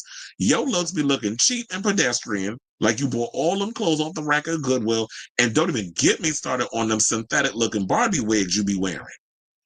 Like, I really feel like Plain Jane sabotage yourself intentionally coming on this damn show. So if you're going to come in here and try to read down the girls, at least have your shit together before you do that. So I didn't like the fact that they was picking on Susie as much. But I'm glad that she had a thick skin and she was just like, you know what, y'all can't take her. And I don't think y'all can. Y'all can't take my girl. But I did find it funny during the mini challenge when they did the glory hole drag situation where they had to put on them ugly ass pussycat wigs and knee pads. And then Norvina, who was the president of Anastasia Beverly Hills, came in and they had to have like two teams. So they had RuPaul had his team where it was like the orange knee pads, and then you had Anastasia. And they basically, what you had to do was transport tubes of Anastasia lipsticks from one side of the room into the respective glory holes. And you had queens on the other side that had to put their mouth through the glory hole, grab the lipstick, and put it into the thing. And whoever team wins, they won little cointadas. I think they won $500. So the orange team, which was Rue's team, actually wound up winning. And then after that, he brought up the Let's Get Sea-Sickening Ball Challenge, which the first category was Bathing Beauties, second was Sea Creature Couture, and the third is Sea-Sickening Eleganza, where they basically have to upcycle common sea trash into sickening looks to walk the runway. So then, as they go in scabbards and materials, Lexi upcycles her look. So she was just like, this is going to be a great challenge, although the execution on her outfit, I was like, ma'am, if this is what you upcycle, like this would have been a challenge I would have loved to have seen Lucky Stars flourish in. I really think that if we would have seen her do that she would have ate because she does unconventional drag. So I would have loved to have seen her excel in that. But Miss Mama, she was the pork chop of the season. So if she does come back for another season or possibly next All Stars 10 or maybe even All Stars 11, I don't think she's on All Stars 10, but All Stars 11, if she was to come back for that, I would love to see them do an unconventional challenge and then she'd come back and try out again. Or if they decide to do a pork chop season, which we're still hoping that Drag Race does. So the funny thing was that you had Sam and Lexi both grab tarps, which basically had Lexi worried that they were going to make the same garment. And Sam was like, don't worry, sis. Like, we're not doing the same thing. Like, I got a whole nother idea in my head. We're not doing, just because I grabbed tarp does not necessarily mean that we're going to be making the same damn outfit. And I feel like Sam did way more with her look, and we'll get into that, than Lexi did. But of course, we can't jump the gun yet because there was some drama that happened with Lexi's outfit. So,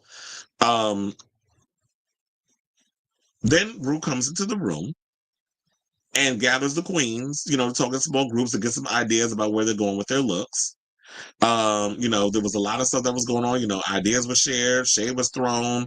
Ru gave advice. One of the particular scenes that I did cackle at was that Ariana tried to throw a little shade, and then she tried to be all humble with when she was just like, when Ru was basically saying to her, so you were upset over the fact that, you was in the bottom, oh no, yes and no. She said, no, bitch, you were. I just love how Ru was just like, I'm gonna call your ass out because that was a fact. You were pissed off. You basically let it be known. And I'm sure like Ru doesn't know what's going on because he's not in the room when they're filming Untucked. They're on the stage deliberating or whatever. So, production basically chirped in his ear and gave him an earful on how Ariana was acting, especially being in the bottom. So, of course, she had to have that little, ammunition. So that way, when she came up to asking her in the room, that was the question she had to ask. But child, let's get into the juicy part. So,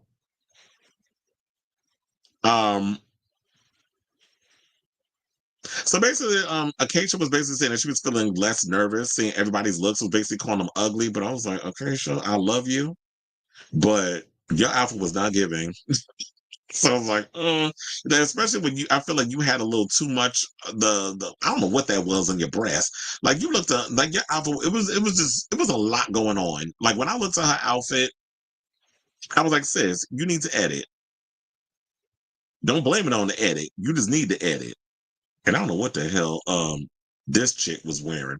I told her the synthetic wigs, the boots is all wrong. If we talking about Corey, and this bathing suit is giving Katy Perry. Like you took one of her beach balls from California Girls and made it into a damn bathing suit. That's supposed to be revolutionary? Well, whatever. So yeah, she was out here trying to read people's clothes and stuff. But the real gag happened when Lexi came and her tarp got damaged because somebody apparently sprayed brown spray, like paint, on her tarp. And you want to know something? Shout out to production, but y'all make stuff so predictable. I knew that Anya Nerve did it before she came out and admitted it because if you notice, the camera kept panning to her and the look on her face, I'm like, girl, you giving yourself away. I knew it was you. So, and then you had Ariana outside, so I knew maybe she had something to do with it too. But I will give her this. I at least applaud Ariana for being like, oh, I didn't know the thing was there. Stuff happened. I apologize. I didn't mean for this to happen. Anya should have took it upon herself to really be like, you know what, sis, let's talk. Let's pull to the side. I got to tell you what happened. I apologize. This is not something I meant. This shouldn't have been like, and even when she was just like, oh, well, this is not the right time. She's heated. I'm like, she ain't going to calm down until she found out who did what. I'd have just been like, you know what, bite this bullet. Let me go and apologize. Let me not swallow this. Let me not keep it a secret. You're only going to make it worse by keeping it quiet. But then Lexi came outside. She saw the brown look that was off in the corner, matched it with the paint, put 2 and 2 together, figured out who it was, came in, gave that look to her. I was like, bitch. When she came over and gave her that look like that mean mug that she gave that glance, I was like, ooh, that's giving very much how I get when I get pissed. But I'm ready to pop off, but I'm really trying to keep my composure and be very Christian-like. That's basically what Lexi was giving before she popped off. And then when Anya decided to choose the time, that's when she blew the gasket. They was going at each other. And child, I was sitting there eating my imaginary popcorn while gagging on the argument that was going on with them. And what was pissing me off, because I was like, ooh, this is some good juice. The fact of the matter that we're looking at Corey up in there cackling like a damn seal, like the shit is funny, it wasn't cute. I didn't like how she was coming across like this is some big entertainment thing for her. Like, yeah, for us watching at home on TV, they can't hear us. So us sitting up in there gagging at all the drama that's going on, that's one thing. But you sitting up in there cackling like the shit is funny, that just pissed me off with her. So I didn't like that. But I like that the next day, when it was elimination day, that Lexi pulled both to the side and had a chat and apologized and said that she's not going to hate either of them over literal garbage, and that they made bygones be bygones. She made it work with what she had, and she ended up being safe at the end of the day. So I love the fact that they had their moment, that they was fighting, then they decided to have a kumbaya moment the next day. It's like, give me a moment to cool off. I don't want to sit and hold this grudge, but Anya, and you know I live for you. You are like one of my top girls of making it all the way to the end. Whenever it comes to these fashion challenges, you're not looking too cute, because remember, you got into it with Jewel Sparkles. You know, apparently being accused of stealing, you know, a piece of stuff for her gown, for your gown, which Artist has kept. Anya Nerve definitely turned out the look and surpassed her with the whole look situation. So I was living for that. And she was mad over it. But it's like, bitch, you should have said something. If it was that important for you to keep the peace. And then this day with the spray. So if we have any more fashion challenges moving forward, I'm gonna need you to try to stay out of everybody's way and make sure that you don't get caught up in no more drama. But look, it seemed like for once, especially when season 17 wraps up, that we finally gonna get a reunion that's worth talking about, because last year's reunion, we didn't even get one. I feel like the only time that we got a reunion recap of the season was Bring Back My Girls with T.S. Madison, unless that is the future of the reunions of Drag Race. Or I would say this, I say step down, Ru, if your heart's not into doing the reunions, and let T.S. Madison host the reunions, because she eats when it comes to the whole reunion thing. So now, once we get to the Let's Get See Sickening Ball, you know, the first category was Bathing Beauties. And the queens, you know, strutted in their, you know, cutest, coolest, and most sickening bathing suits. The second category, excuse me, they had was Sea Creature Couture, and the queens walk in looks inspired by different sea life. And then the final category, as we all said, was earlier, Sea Sickening Eleganza, which is where we get to see all of the looks that they created out of the trash. And most of the looks are surprisingly good and polished. Following the runway, Ru calls Jules, Lydia, Anya, Susie, Corey, and Lexi forward and tells them they are all safe. But here's the gag that I actually cackled at. First of all, let's leave it on one of my favorite looks of the night, and the rightful queen who won, Ariana. All three of her looks, 8 down to the floor. I gagged every time she hit that runway. And like I said before, the thing with Ariana, she eats whenever it comes to the fashion. She is the fashion girl. So nobody's going to take that away from her. And the fact that she definitely steps out of the box when it comes to her looks. I was living for the Avatar Na'vi look, number one. And then she had the little fish look in the middle. And then this ensemble on the third. So it was all like 3 different looks. And she definitely served. Like I ate her up every single time she walked out on that runway. So I was here for the whole performance. I was here for the whole situation. And yes, she was the rightful winner of the challenge. Now, critiques. Oh, yeah, we forgot to mention Laura Roach. Laura Roach came out and the girls gagged because they was not expecting him to be sitting there. So Ru only told them that, what the hell? Ru only told them that Hunter Schafer was going to be the guest. He didn't mention that Laura was there. And when they came out, they gagged. And I was like, I'm living, because I love when Laura is a part of the show. And I feel like when it comes to the fashion challenges, Laura should be there specifically for those challenges. So if they have a lot more fashion challenges on the show, I would rather Laura be there rather than hearing from Ross and hearing from Carson. I just feel like y'all have had y'all run, like kind of ease them on out like y'all did Santino. I think they just kicked Santino a hard stop. Just y'all could ease out Ross and the other one and just keep my girl T.S. Madison, whose sidebar I heard was at Roscoe's on Friday. So that episode I think might be up on the YouTube. So I definitely gotta check that one out because she was on, she was at Roscoe's with Batty and Naisha Lopez and all of them. So I got to check that interview out. I know one of my friends was saying he thought she was supposed to be on last week's. It was like, no, that was Susie and Carson Kressley was on last week's. I forget who the other queen is that's on today. But anyway, so the first critique started with Crystal. Michelle basically told her that she's done with Barbie cosplay, but liked her fringe reveal. Excuse me. Laura appreciated her McQueen reference and her pufferish look. Hunter basically complimented her handmade look and tells Sam Starr her bathing beauties look was so good. And can we also give a shout out to Hunter? I thought Hunter did a phenomenal job with her critiques and the little funny one-liners that she was coming up with. I was cackling. Normally we don't hear a lot of the queens come out and say stuff, but she delivered on that. And also when she went in during Untucked and she sat down with the girl, she was like, and I felt like that was the most honest I've heard a guest come on there and say. She was like, you know what, even though we don't really know how things are all set up throughout the season, it was fun getting up there to just basically give critiques based off of that one situation of seeing what you girls are bringing without even knowing how the whole season has played out episodes prior. So hearing that made me understand, like, yeah, you don't realize what a lot of these guest judges have to go through trying to understand and say, I guess, the right thing. It's like, don't worry about saying the right thing. Just be yourself. Just get up there and just say what you feel. Whatever the first thing that pops in your head with them girls coming down the runway, just write it down. And that's your opinion. Because the first opinion is always the best one. It's took me a long time to learn that. So now now let's get into Ariette. So basically, Laura told Ariette her bathing beauty's look was gorgeous, and Hunter loved her lionfish look. Michelle basically told her that her final look is one of her favorites of the night. Michelle liked how campy Acacia's bathing suit looked, but struggled with the fit. Hunter also gave her some critiques on her second look. Laura calls her final look amateur. I do agree with that. The judges think Hormona played it really safe, and all the looks go together. But I'm sorry, I didn't feel like none of the looks went together. I felt like Hormona's looks were messy. Especially that last one when she was trying to have like the poofiness of the dress. I'm like, what the hell? What kind of lump she got up under there?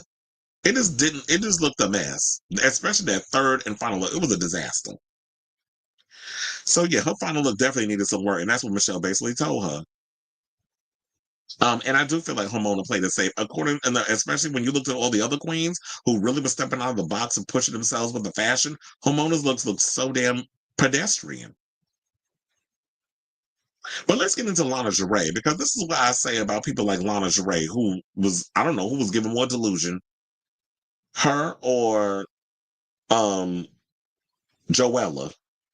Because when she's sitting up here talking about she's giving fashion, girl, you was giving boy in a wig in that bathing suit. What was that? I mean, yeah, you lotion your body up for the guards, but you were not. I feel like if Lux Nor London is your drag mother, you really need to be doing your mother proud. And I feel like so far your looks have not been really giving what you think. And I always tell these girls, y'all be up in here talking about, no, I don't want to be safe. I'm tired of being safe. I want critiques. Be careful what you wish for. Because that's why I laughed when Ru was like, oh, so you thought you ate with that dress? No, your hem was a mess. And the judges were saying that that's what that was. And you really thought that you really excel with that look. It's funny how people be, and they so caught up in their own delusions that they don't realize you're not as fierce as you think. So be glad that you're safe. Because if it's better than being in the bottom. It's better than being sent home. And lo and behold, Lana ended up in the bottom because her looks were a chop. You came out literally in a bathing suit. And here's another thing too. If y'all doing where's y'all titties? I understand, like, if you skinny and you giving Naomi Campbell body yada yada, but we don't need you looking like a female bodybuilder because you know they got man pecs and all that other stuff, even though they natural women. But it's like, can y'all do a little padding? Can y'all add like some kind of feminine illusion, especially when you're doing Drag Race? Because RuPaul has a certain aesthetic that he abides by when it comes to his queens. I really do not like when I'm looking at drag queens and it's like y'all giving boy in y'all looks. And you thinking just because you wear an expensive wig on your head that's glued to the gods and your face is painted to the back row of the world's biggest arena that you giving woman. But your body is giving boy. It's like, no. It's the same thing like when I'm looking at Corey King. Corey King literally is giving me man in a dress, but thinking that she's a fierce queen. So yeah, so basically to wrap it up with Lana, they basically said she could have done more with her first look, and Michelle basically said that her final look needed some work. Laura gives her some tough advice about standing in her confidence, because yeah, she did look defeated. She had her hands folded, she was hunched over, like literally like she was trying to hide away from the stage. So it just felt like she was just really uncomfortable. So that attitude you threw, where you turning your back to the your fellow queens and stuff, and all that little attitude that you was giving, girl, come out of that. Because you giving all that on TV, it makes you look ungrateful. It makes you look like you got a stink attitude. And I know from you being in the bottom, them judges got your ass together. So I say, like, be careful. When I tell any of you, be careful what you put out here in the universe, because you just might get it. Be careful what you wish for, because you just might get it. Didn't the Pussycat Dolls say that when they grow up? They want to be famous. They want to be a star. They want to be in movies. I'm not going to do the whole lyrics. So, sadness, because Acacia Begot almost ended up in the damn bottom. She got saved by the skin of her damn teeth, which I actually thought Acacia was going to be in the bottom with her Mona Lisa. But apparently, Acacia got saved, which gagged everybody. And who was in the bottom was Lana and Hormona. And they lip synced to Get Him Back by Olivia Rodrigo. Now, can we talk about that lip sync? No shade, but I feel like that lip sync should have been, that should have been a double sachet.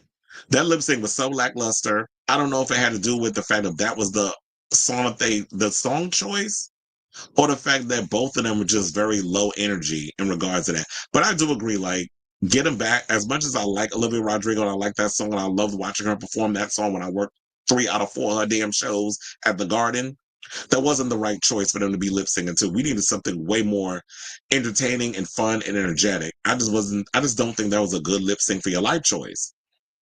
Especially up against these two. I'd have been like, no one to say y'all both going home. When the last time RuPaul did a double sachet? When she had what was the one they used to wear those Mrs. Roper rompers, and then they had the Asian chick? Was that the last time they did a double sachet?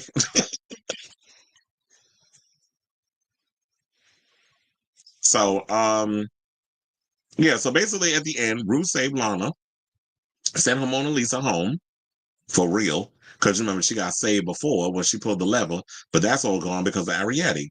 And shout out to Ariete for winning, because after she was in the bottom last week and almost sent home, she had her big redemption. The fashion challenge saved her. She ended up winning, followed by Sam and Crystal. They were the top 3. But Ariete ended up winning. So she is living her best life. She is on cloud 9. And let's see how these girls do next week when it comes down to the Snatch game. And then they have Quinta Brunson as the guest judge. So yeah, that's all I have on that so far. But I also want to point out, because I was like, you know what? I thought about just doing this as a separate, but I'll add it. So shout out to Law Roach, because congratulations to him, because yeah, and that's RuPaul gagging. Because Mama Ru has added Luxury Law as a permanent judge to RuPaul's Drag Race. So yeah, it's official. After we done sat out here and was like, let's make Law, because he is so good for the show, like he's really been entertaining, let's make him a judge on the show. It's finally happened. So Laura Roach, has expressed a desire to become a permanent judge, has now had his wish granted. The celebrity stylist, best known for working with Zendaya, made his Drag Race debut during season 16 and now revealed that he has been made a permanent rotating judge, saying the following: I am not the special guest judge. I am sitting next to Rue. Hunter Schafer is the special guest judge this episode. This is what he told Parade. Now, asked how many episodes he would be appearing in, he replied, I don't know what I can say, but we all know that what that third seat represents.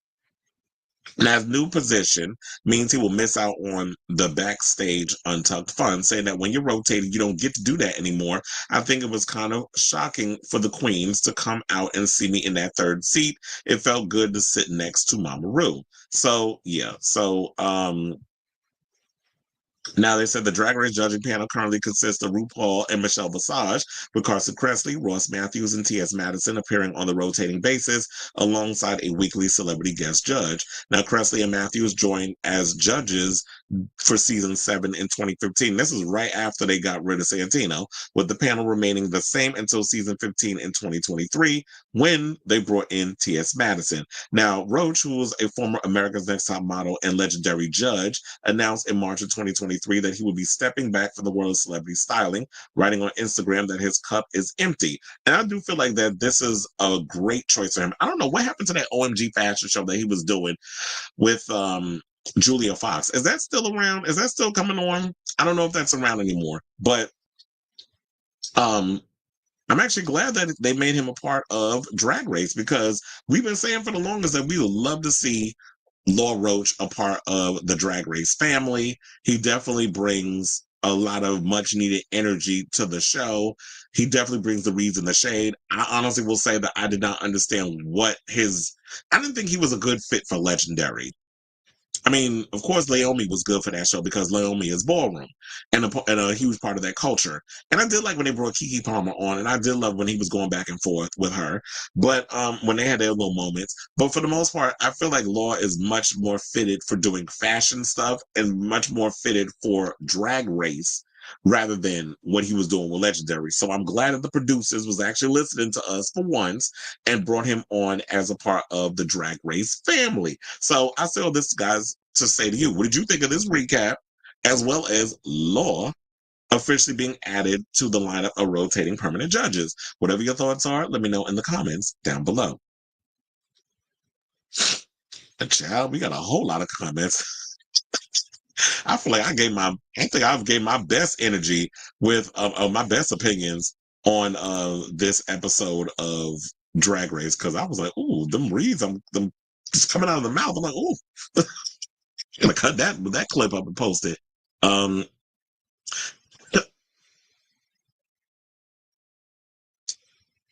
You said, I am so waiting today. Yeah, me too. When I can get that good old amount of money where I can afford to pay $5,000 for rent. You can tell by the looks who is and who isn't winning material and worthy of winning the show. Mm-hmm. Well, I already got my top, and I will talk about it when we get to the Ariana Grande story, because her choices match mine, but I did add an extra person to do like a full top 4.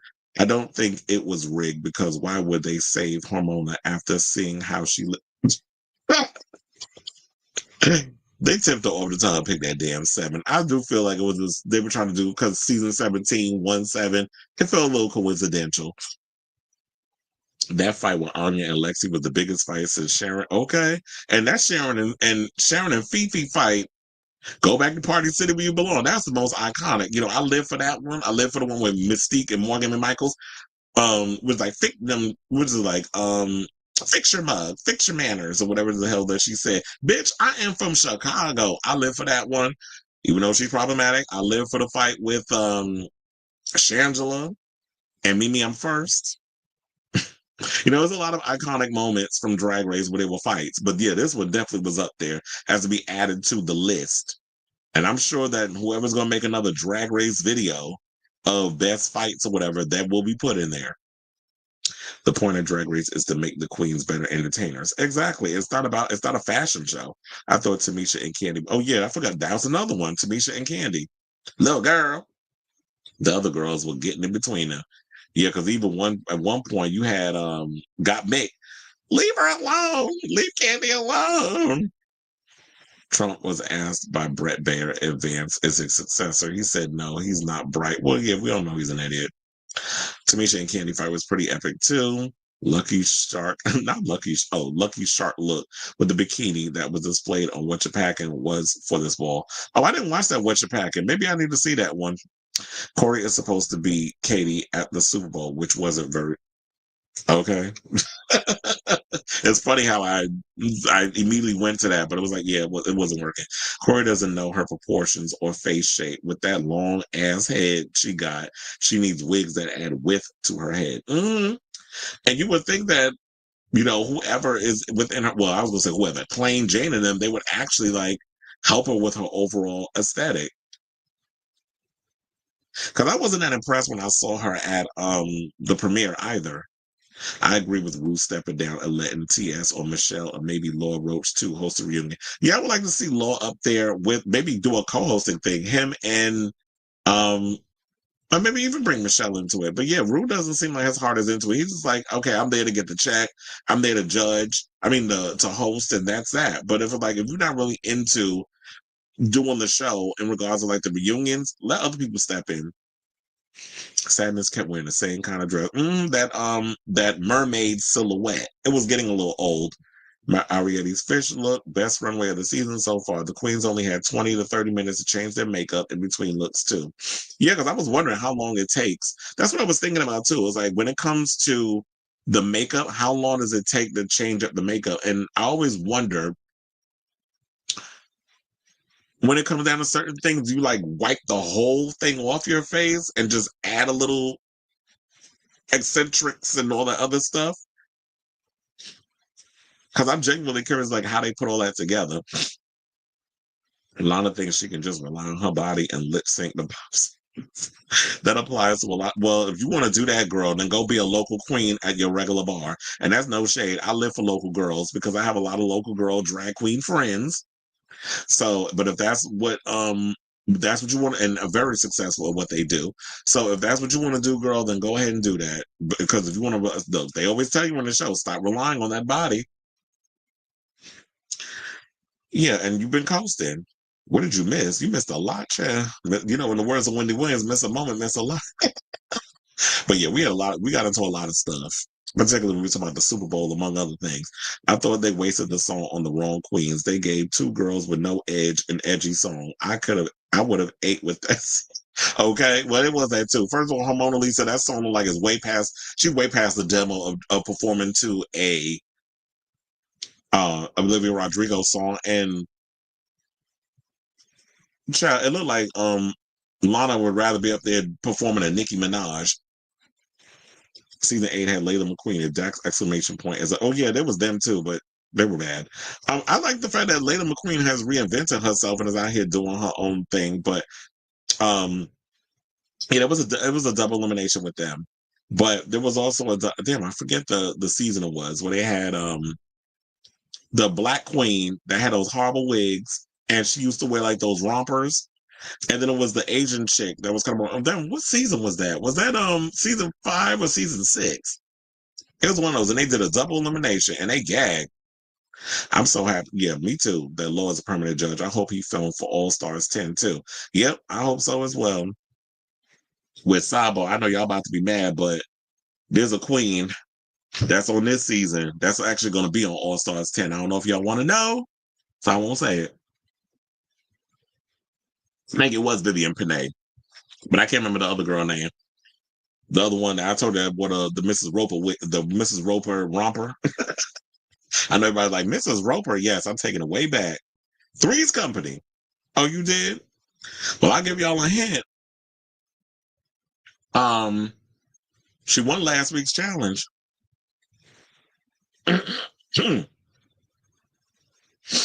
Okay, so speaking of Drag Race, where we going? Okay, because I already combined the Law Roach thing, so we don't have to do that one anymore. Because I was like, it would make sense if I just combined the both. If I would combine the thing about Law with, the recap. Now Lana look manly in that baby. She did. Because I was saying, like, you basically, didn't I say that? I said, you giving me boy in a damn bikini. I was like, where is the proportion? Where's the proportionizing? And the breast, like I want some boobs or something. You literally give me flat chested, and that's what some people say. Like you literally just got that. That you could look like you got that bathing suit of Temu. You just shine up your legs and stuff, and you give legs for days. You know, name me smalls, but you give legs for days. But we wanted more. Okay, now speaking of Drag Race, let's get into this other Drag Race news because Ariana Grande recently revealed which queen she's rooting for during the 17th season of RuPaul's Drag Race. So she was recently spotted by IndieWire. She was interviewed by them. I think she was on a red carpet. And, Oscar nominee, because that's what she is at the moment, Ariana Grande recently revealed who she is rooting for with All Stars with season 17 of Drag Race, and revealed that 3 out of the 11 remaining queens who are her absolute favorites. Now, I do have the clip. I don't know what happened. Like all of a sudden, it just like I was like, my thing is refreshing. Okay, so now let's go to the Twitter, because 2 of the queens that she mentioned actually reposted what she said. So let's go to the clip and let's hear what she has to say, and then we'll come back and talk.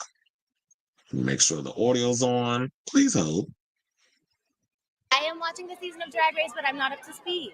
Are you rooting for anybody? I'm still getting to know everyone, but I really love Anya Nerve, and I really love Lexi Love. So sweet. I love her so much. Her energy is amazing, and I really like the Tap Susie too. I like her a lot. I think everyone is beautiful. It's like very fun, but I'm not up to date. So that's off the top of my head how I feel. I am watching. So basically that's her. Yeah, so that's basically who her choices are.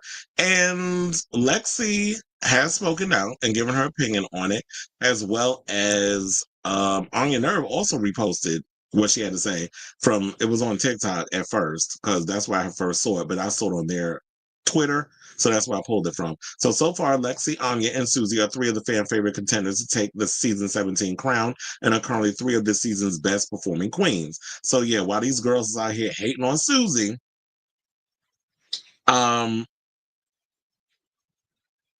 we definitely want to see her making it all the way to the end.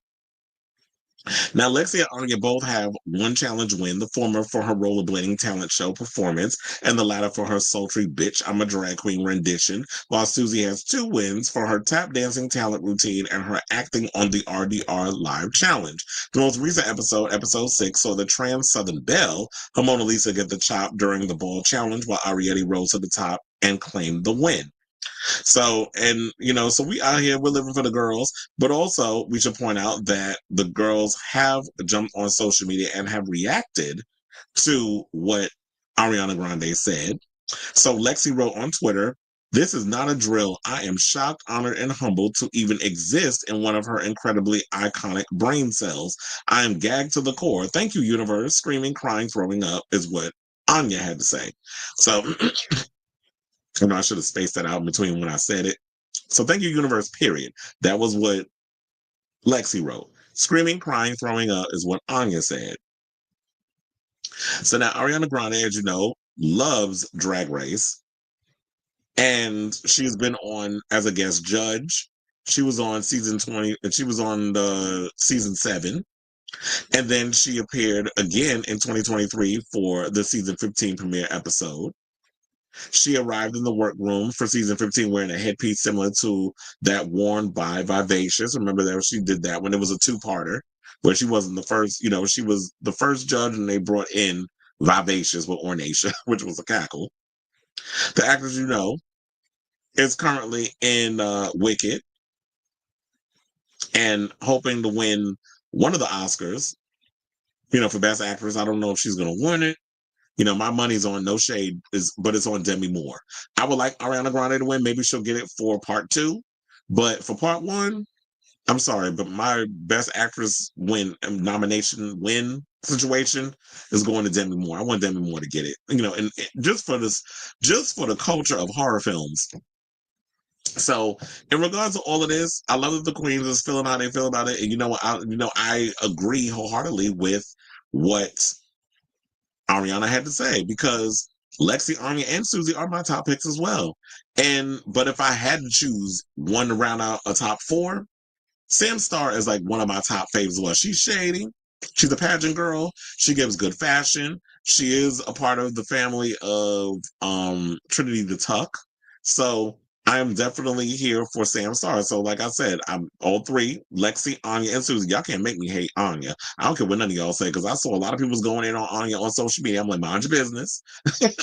You can't take away from the fact that she is a talent and a force to be reckoned with. And she's definitely giving it this season. So I love all girls. I love Lexi. I love that her and Anya have squashed a little situation. Susie Toot is definitely giving fierce talent. Yeah, the fashions is whatever, but it just she reminds me so much of Jinx Monsoon. Like an impeccable talent. Yeah, the fashions isn't there, but that's not always a deal breaker or a factor when it comes to the art of drag and what RuPaul and them are looking for.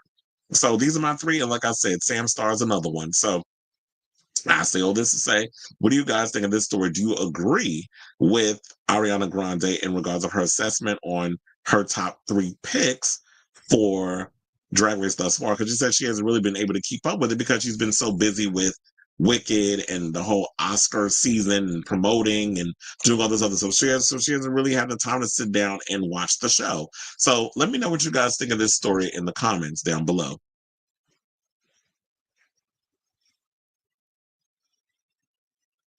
Oh, Honey Mahogany. Thank you. So it was Honey Mahogany and Vivian Paday. It was a Britney song and no energy. That's what I said. That was almost like Charlie Hyde's giving up for performing I Wanna Go. Is that the name of the song?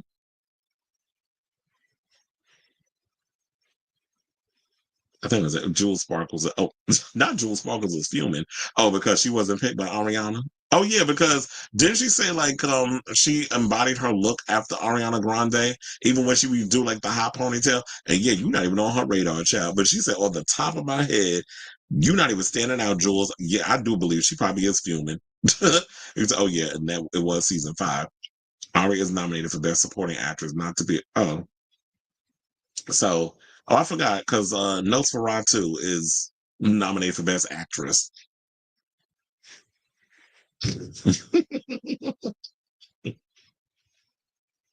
Yes, I referred to Cynthia Erivo as Nosferatu with those damn nails. Ariana's first time was The Death Becomes Her Runway of season 7, where Violet Waits was almost non-existent. I know that had to hurt. Not top 3 would be Lexi, Susie, and Sam. Someone did point out how the winner of every season wins a maxi challenge before episode 5. I never paid attention to that. And yeah, we had and this was episode 6, right? So they're trying to say that Susie wins the show. She's too busy hunching her marriage. Okay. Hulu has a documentary on how a Compton rapper ended Cash Money and a rapper from the ground. Oh yeah, I did see that when I was up when I was scrolling through Hulu. I did see that they had that up there. I scrolled on I wasn't paying attention. I'm like, here these people go trying to capitalize off the drama, but ain't really giving nothing. So I didn't really, pay attention to it. Damn, I didn't realize the show was almost 4 hours. But it was like we had a lot of stuff to talk about, plus the interaction. But whatever. All right, so let's get into our final topic and give a huge congratulations to how Silky Nutmeg. I'm gonna channel Silky Nutmeg Ganache in this. Plastic Tiara, who basically just made a bit of herstory on Instagram. So I want to give a shout out to her. Remember when she said, Plastic Tiara, hiya cool. I'm like, bitch, what are you saying? That was a cackle, though. So now, RuPaul's Drag Race All-Stars 9 icon Plastique Tiara has officially reached 3 million followers on Instagram. Now, Plastique is the second ever Drag Race queen to hit the 3 million mark on the social network. So the first person, as we should point out, and y'all probably already know who it is, that was the first queen to cross 3 million followers, Trixie Mattel. Now, in August 2024, Trixie broke even higher records by reaching 4 million IG followers and widening her lead as the most followed Rue girl of all. Now, Plastique reached 2.7 million followers on IG in July of 2024 while competing on All Stars 9, tying Katya as the second most followed Rue girl on the social network. Since then, Plastique has surpassed Katya and crossed the 3 million mark that no other Drag Race star except Trixie has been able to reach. Now, as of this writing, Trixie leads the all-time Instagram followers ranking for Drag Race Queens with 4.1 million, followed by Plastique with a current total of 3.1 million followers. The next two queens in the most followed ranking are Katya with 2.8 million and Bianca Del Rio with 2.5 million. Furthermore, Adore Delano and Violet Chachki are pretty much tied with $2 million. I mean, 2 million followers each. That's a $2 million. So, yeah, this is like, congratulations. She's holding a scepter. She looks good here. And I will say this. One of the things I love about Plastique definitely brings it in regards of the looks. And that's why people live for her. I did see like there was something on TikTok where she posted something like an overall look to Lady Gaga's Abracadabra. So Plastique be turning it out. So Plastique remains the most followed Drag Race queen across all social networks, largely thanks to her 11.7 million followers on TikTok. It's also noteworthy that the Rue girls trailing behind Plastique on the video sharing app aren't even close to surpassing her. For instance, season 15 stars and real-life twins Sugar and Spice are the runners-up with a following of 7.7 million people on their joint TikTok account, a difference of 4 million to catch up to Plastique. So it was no secret that Plastique had a rocky reality TV debut on season 11 of Drag Race. In episode 3, she was among the queens who survived the infamous bottom 6 lip sync for your life that eliminated my girl, Honey Davenport. So now she subsequently won a design challenge, but landed in the bottom once again after an improv challenge. After lip syncing for her life against Vanessa Bay and G. Mateo, Mama Ru told Plastique to sashay away. Now, Plastique had a much better run on All Stars 9. She won 4 maxi challenges, earned 4 beautiful benefactress badges, and didn't really struggle in any other challenge besides Snatch Game.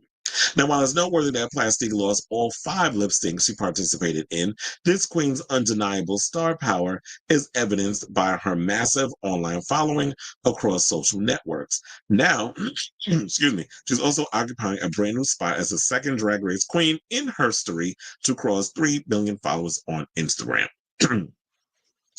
And with all of that, I'm like, girl, why haven't they put her in a situation where she could be like hosting or having a show of her own? Like the amount of followers that she has is iconic. Like nobody's beating her in that whole situation. I mean, except Trixie. Trixie, as we said, has over 4 million, and she's got 3 million, and it's well deserved because we like Plastique over here. She always gives the fashion. She's beautiful in and out of drag, and I be living for her looks. And I'm one of her many followers. I'm one of those 11 million and a half that follow her on the TikTok. And in regards to Instagram, I'm one of her 3 million followers. So I say all this to say, what do you guys think of this story? Huge congratulations to Plastique. I know it's no easy feat to have this many followers, but congratulations to her on this, this win. So whatever your thoughts are, let me know in the comments down below. Honestly, I saw the collage, and every winner has worn before the 5th Maxi Challenge. Jinx won her first challenge in the 5th episode on season 5. The last 4 winners of the show won episode 2 of their season. Breaking news, Lady Gaga will appear on Hot Ones this Thursday. Oh, I'll definitely be watching that. And also, I feel like what they need to do is release a behind the scenes like she did with Disease. She needs to do that with Abracadabra. I would love for her to do a whole breakdown of this album and what Mayhem is about and the whole concepts and how she came up with a lot of the music and the creativity and all that other stuff. I do feel like that, some of these songs are new, but I also feel like some of the songs she has reworked from previous stuff. Like the song I'm really looking forward to hearing, if this track list is real, is a song called Zombie Boy. Now, y'all remember when she did the Born This Way music video? she had Zombie Boy up in the video. Didn't he unalive himself or something or another? I wonder if that song was like a homage, like a dedication to him. And I actually liked his overall look. So I'm hoping that's actually one of the songs on the record. Did you watch the pit stop with Asia O'Hara? She was going viral in a tweet about her All Stars 11 crown is preheating, was going around. No, I didn't watch it. I do have it like saved as something I did want to watch, but no, I haven't gotten around to watching it. I'm gonna definitely check it out. But I, probably tonight. All right, so guys, I want to thank you all for tuning into the latest episode of Chris Avalon Unfiltered. Yeah, we're at the end of the show. If you can, please hit that like button and that subscribe button. Also, be sure to smash that notification bell so that way you know when we go live with a brand new episode of Chris Avalon Unfiltered. I'll definitely be putting timestamps in this episode once the live stream is done, so that way, for those of you who are going to watch the post live, you can go in and check and pick and do whatever you need to do in regards of which topics you want to check out and focus on, all of the good stuff. So yes, love you all for watching. Robert says little monsters are happy. It's screaming 2010 on her being everywhere. They're happy that people want her back. Well, yeah, she's definitely giving the gays and the monsters what they want, but also giving us a little something, a little substance and something new and fun, but also giving a look back at what she did in the 2010s. So yeah, love you all for watching. Thank you all for watching. And until next time, ciao, darlings.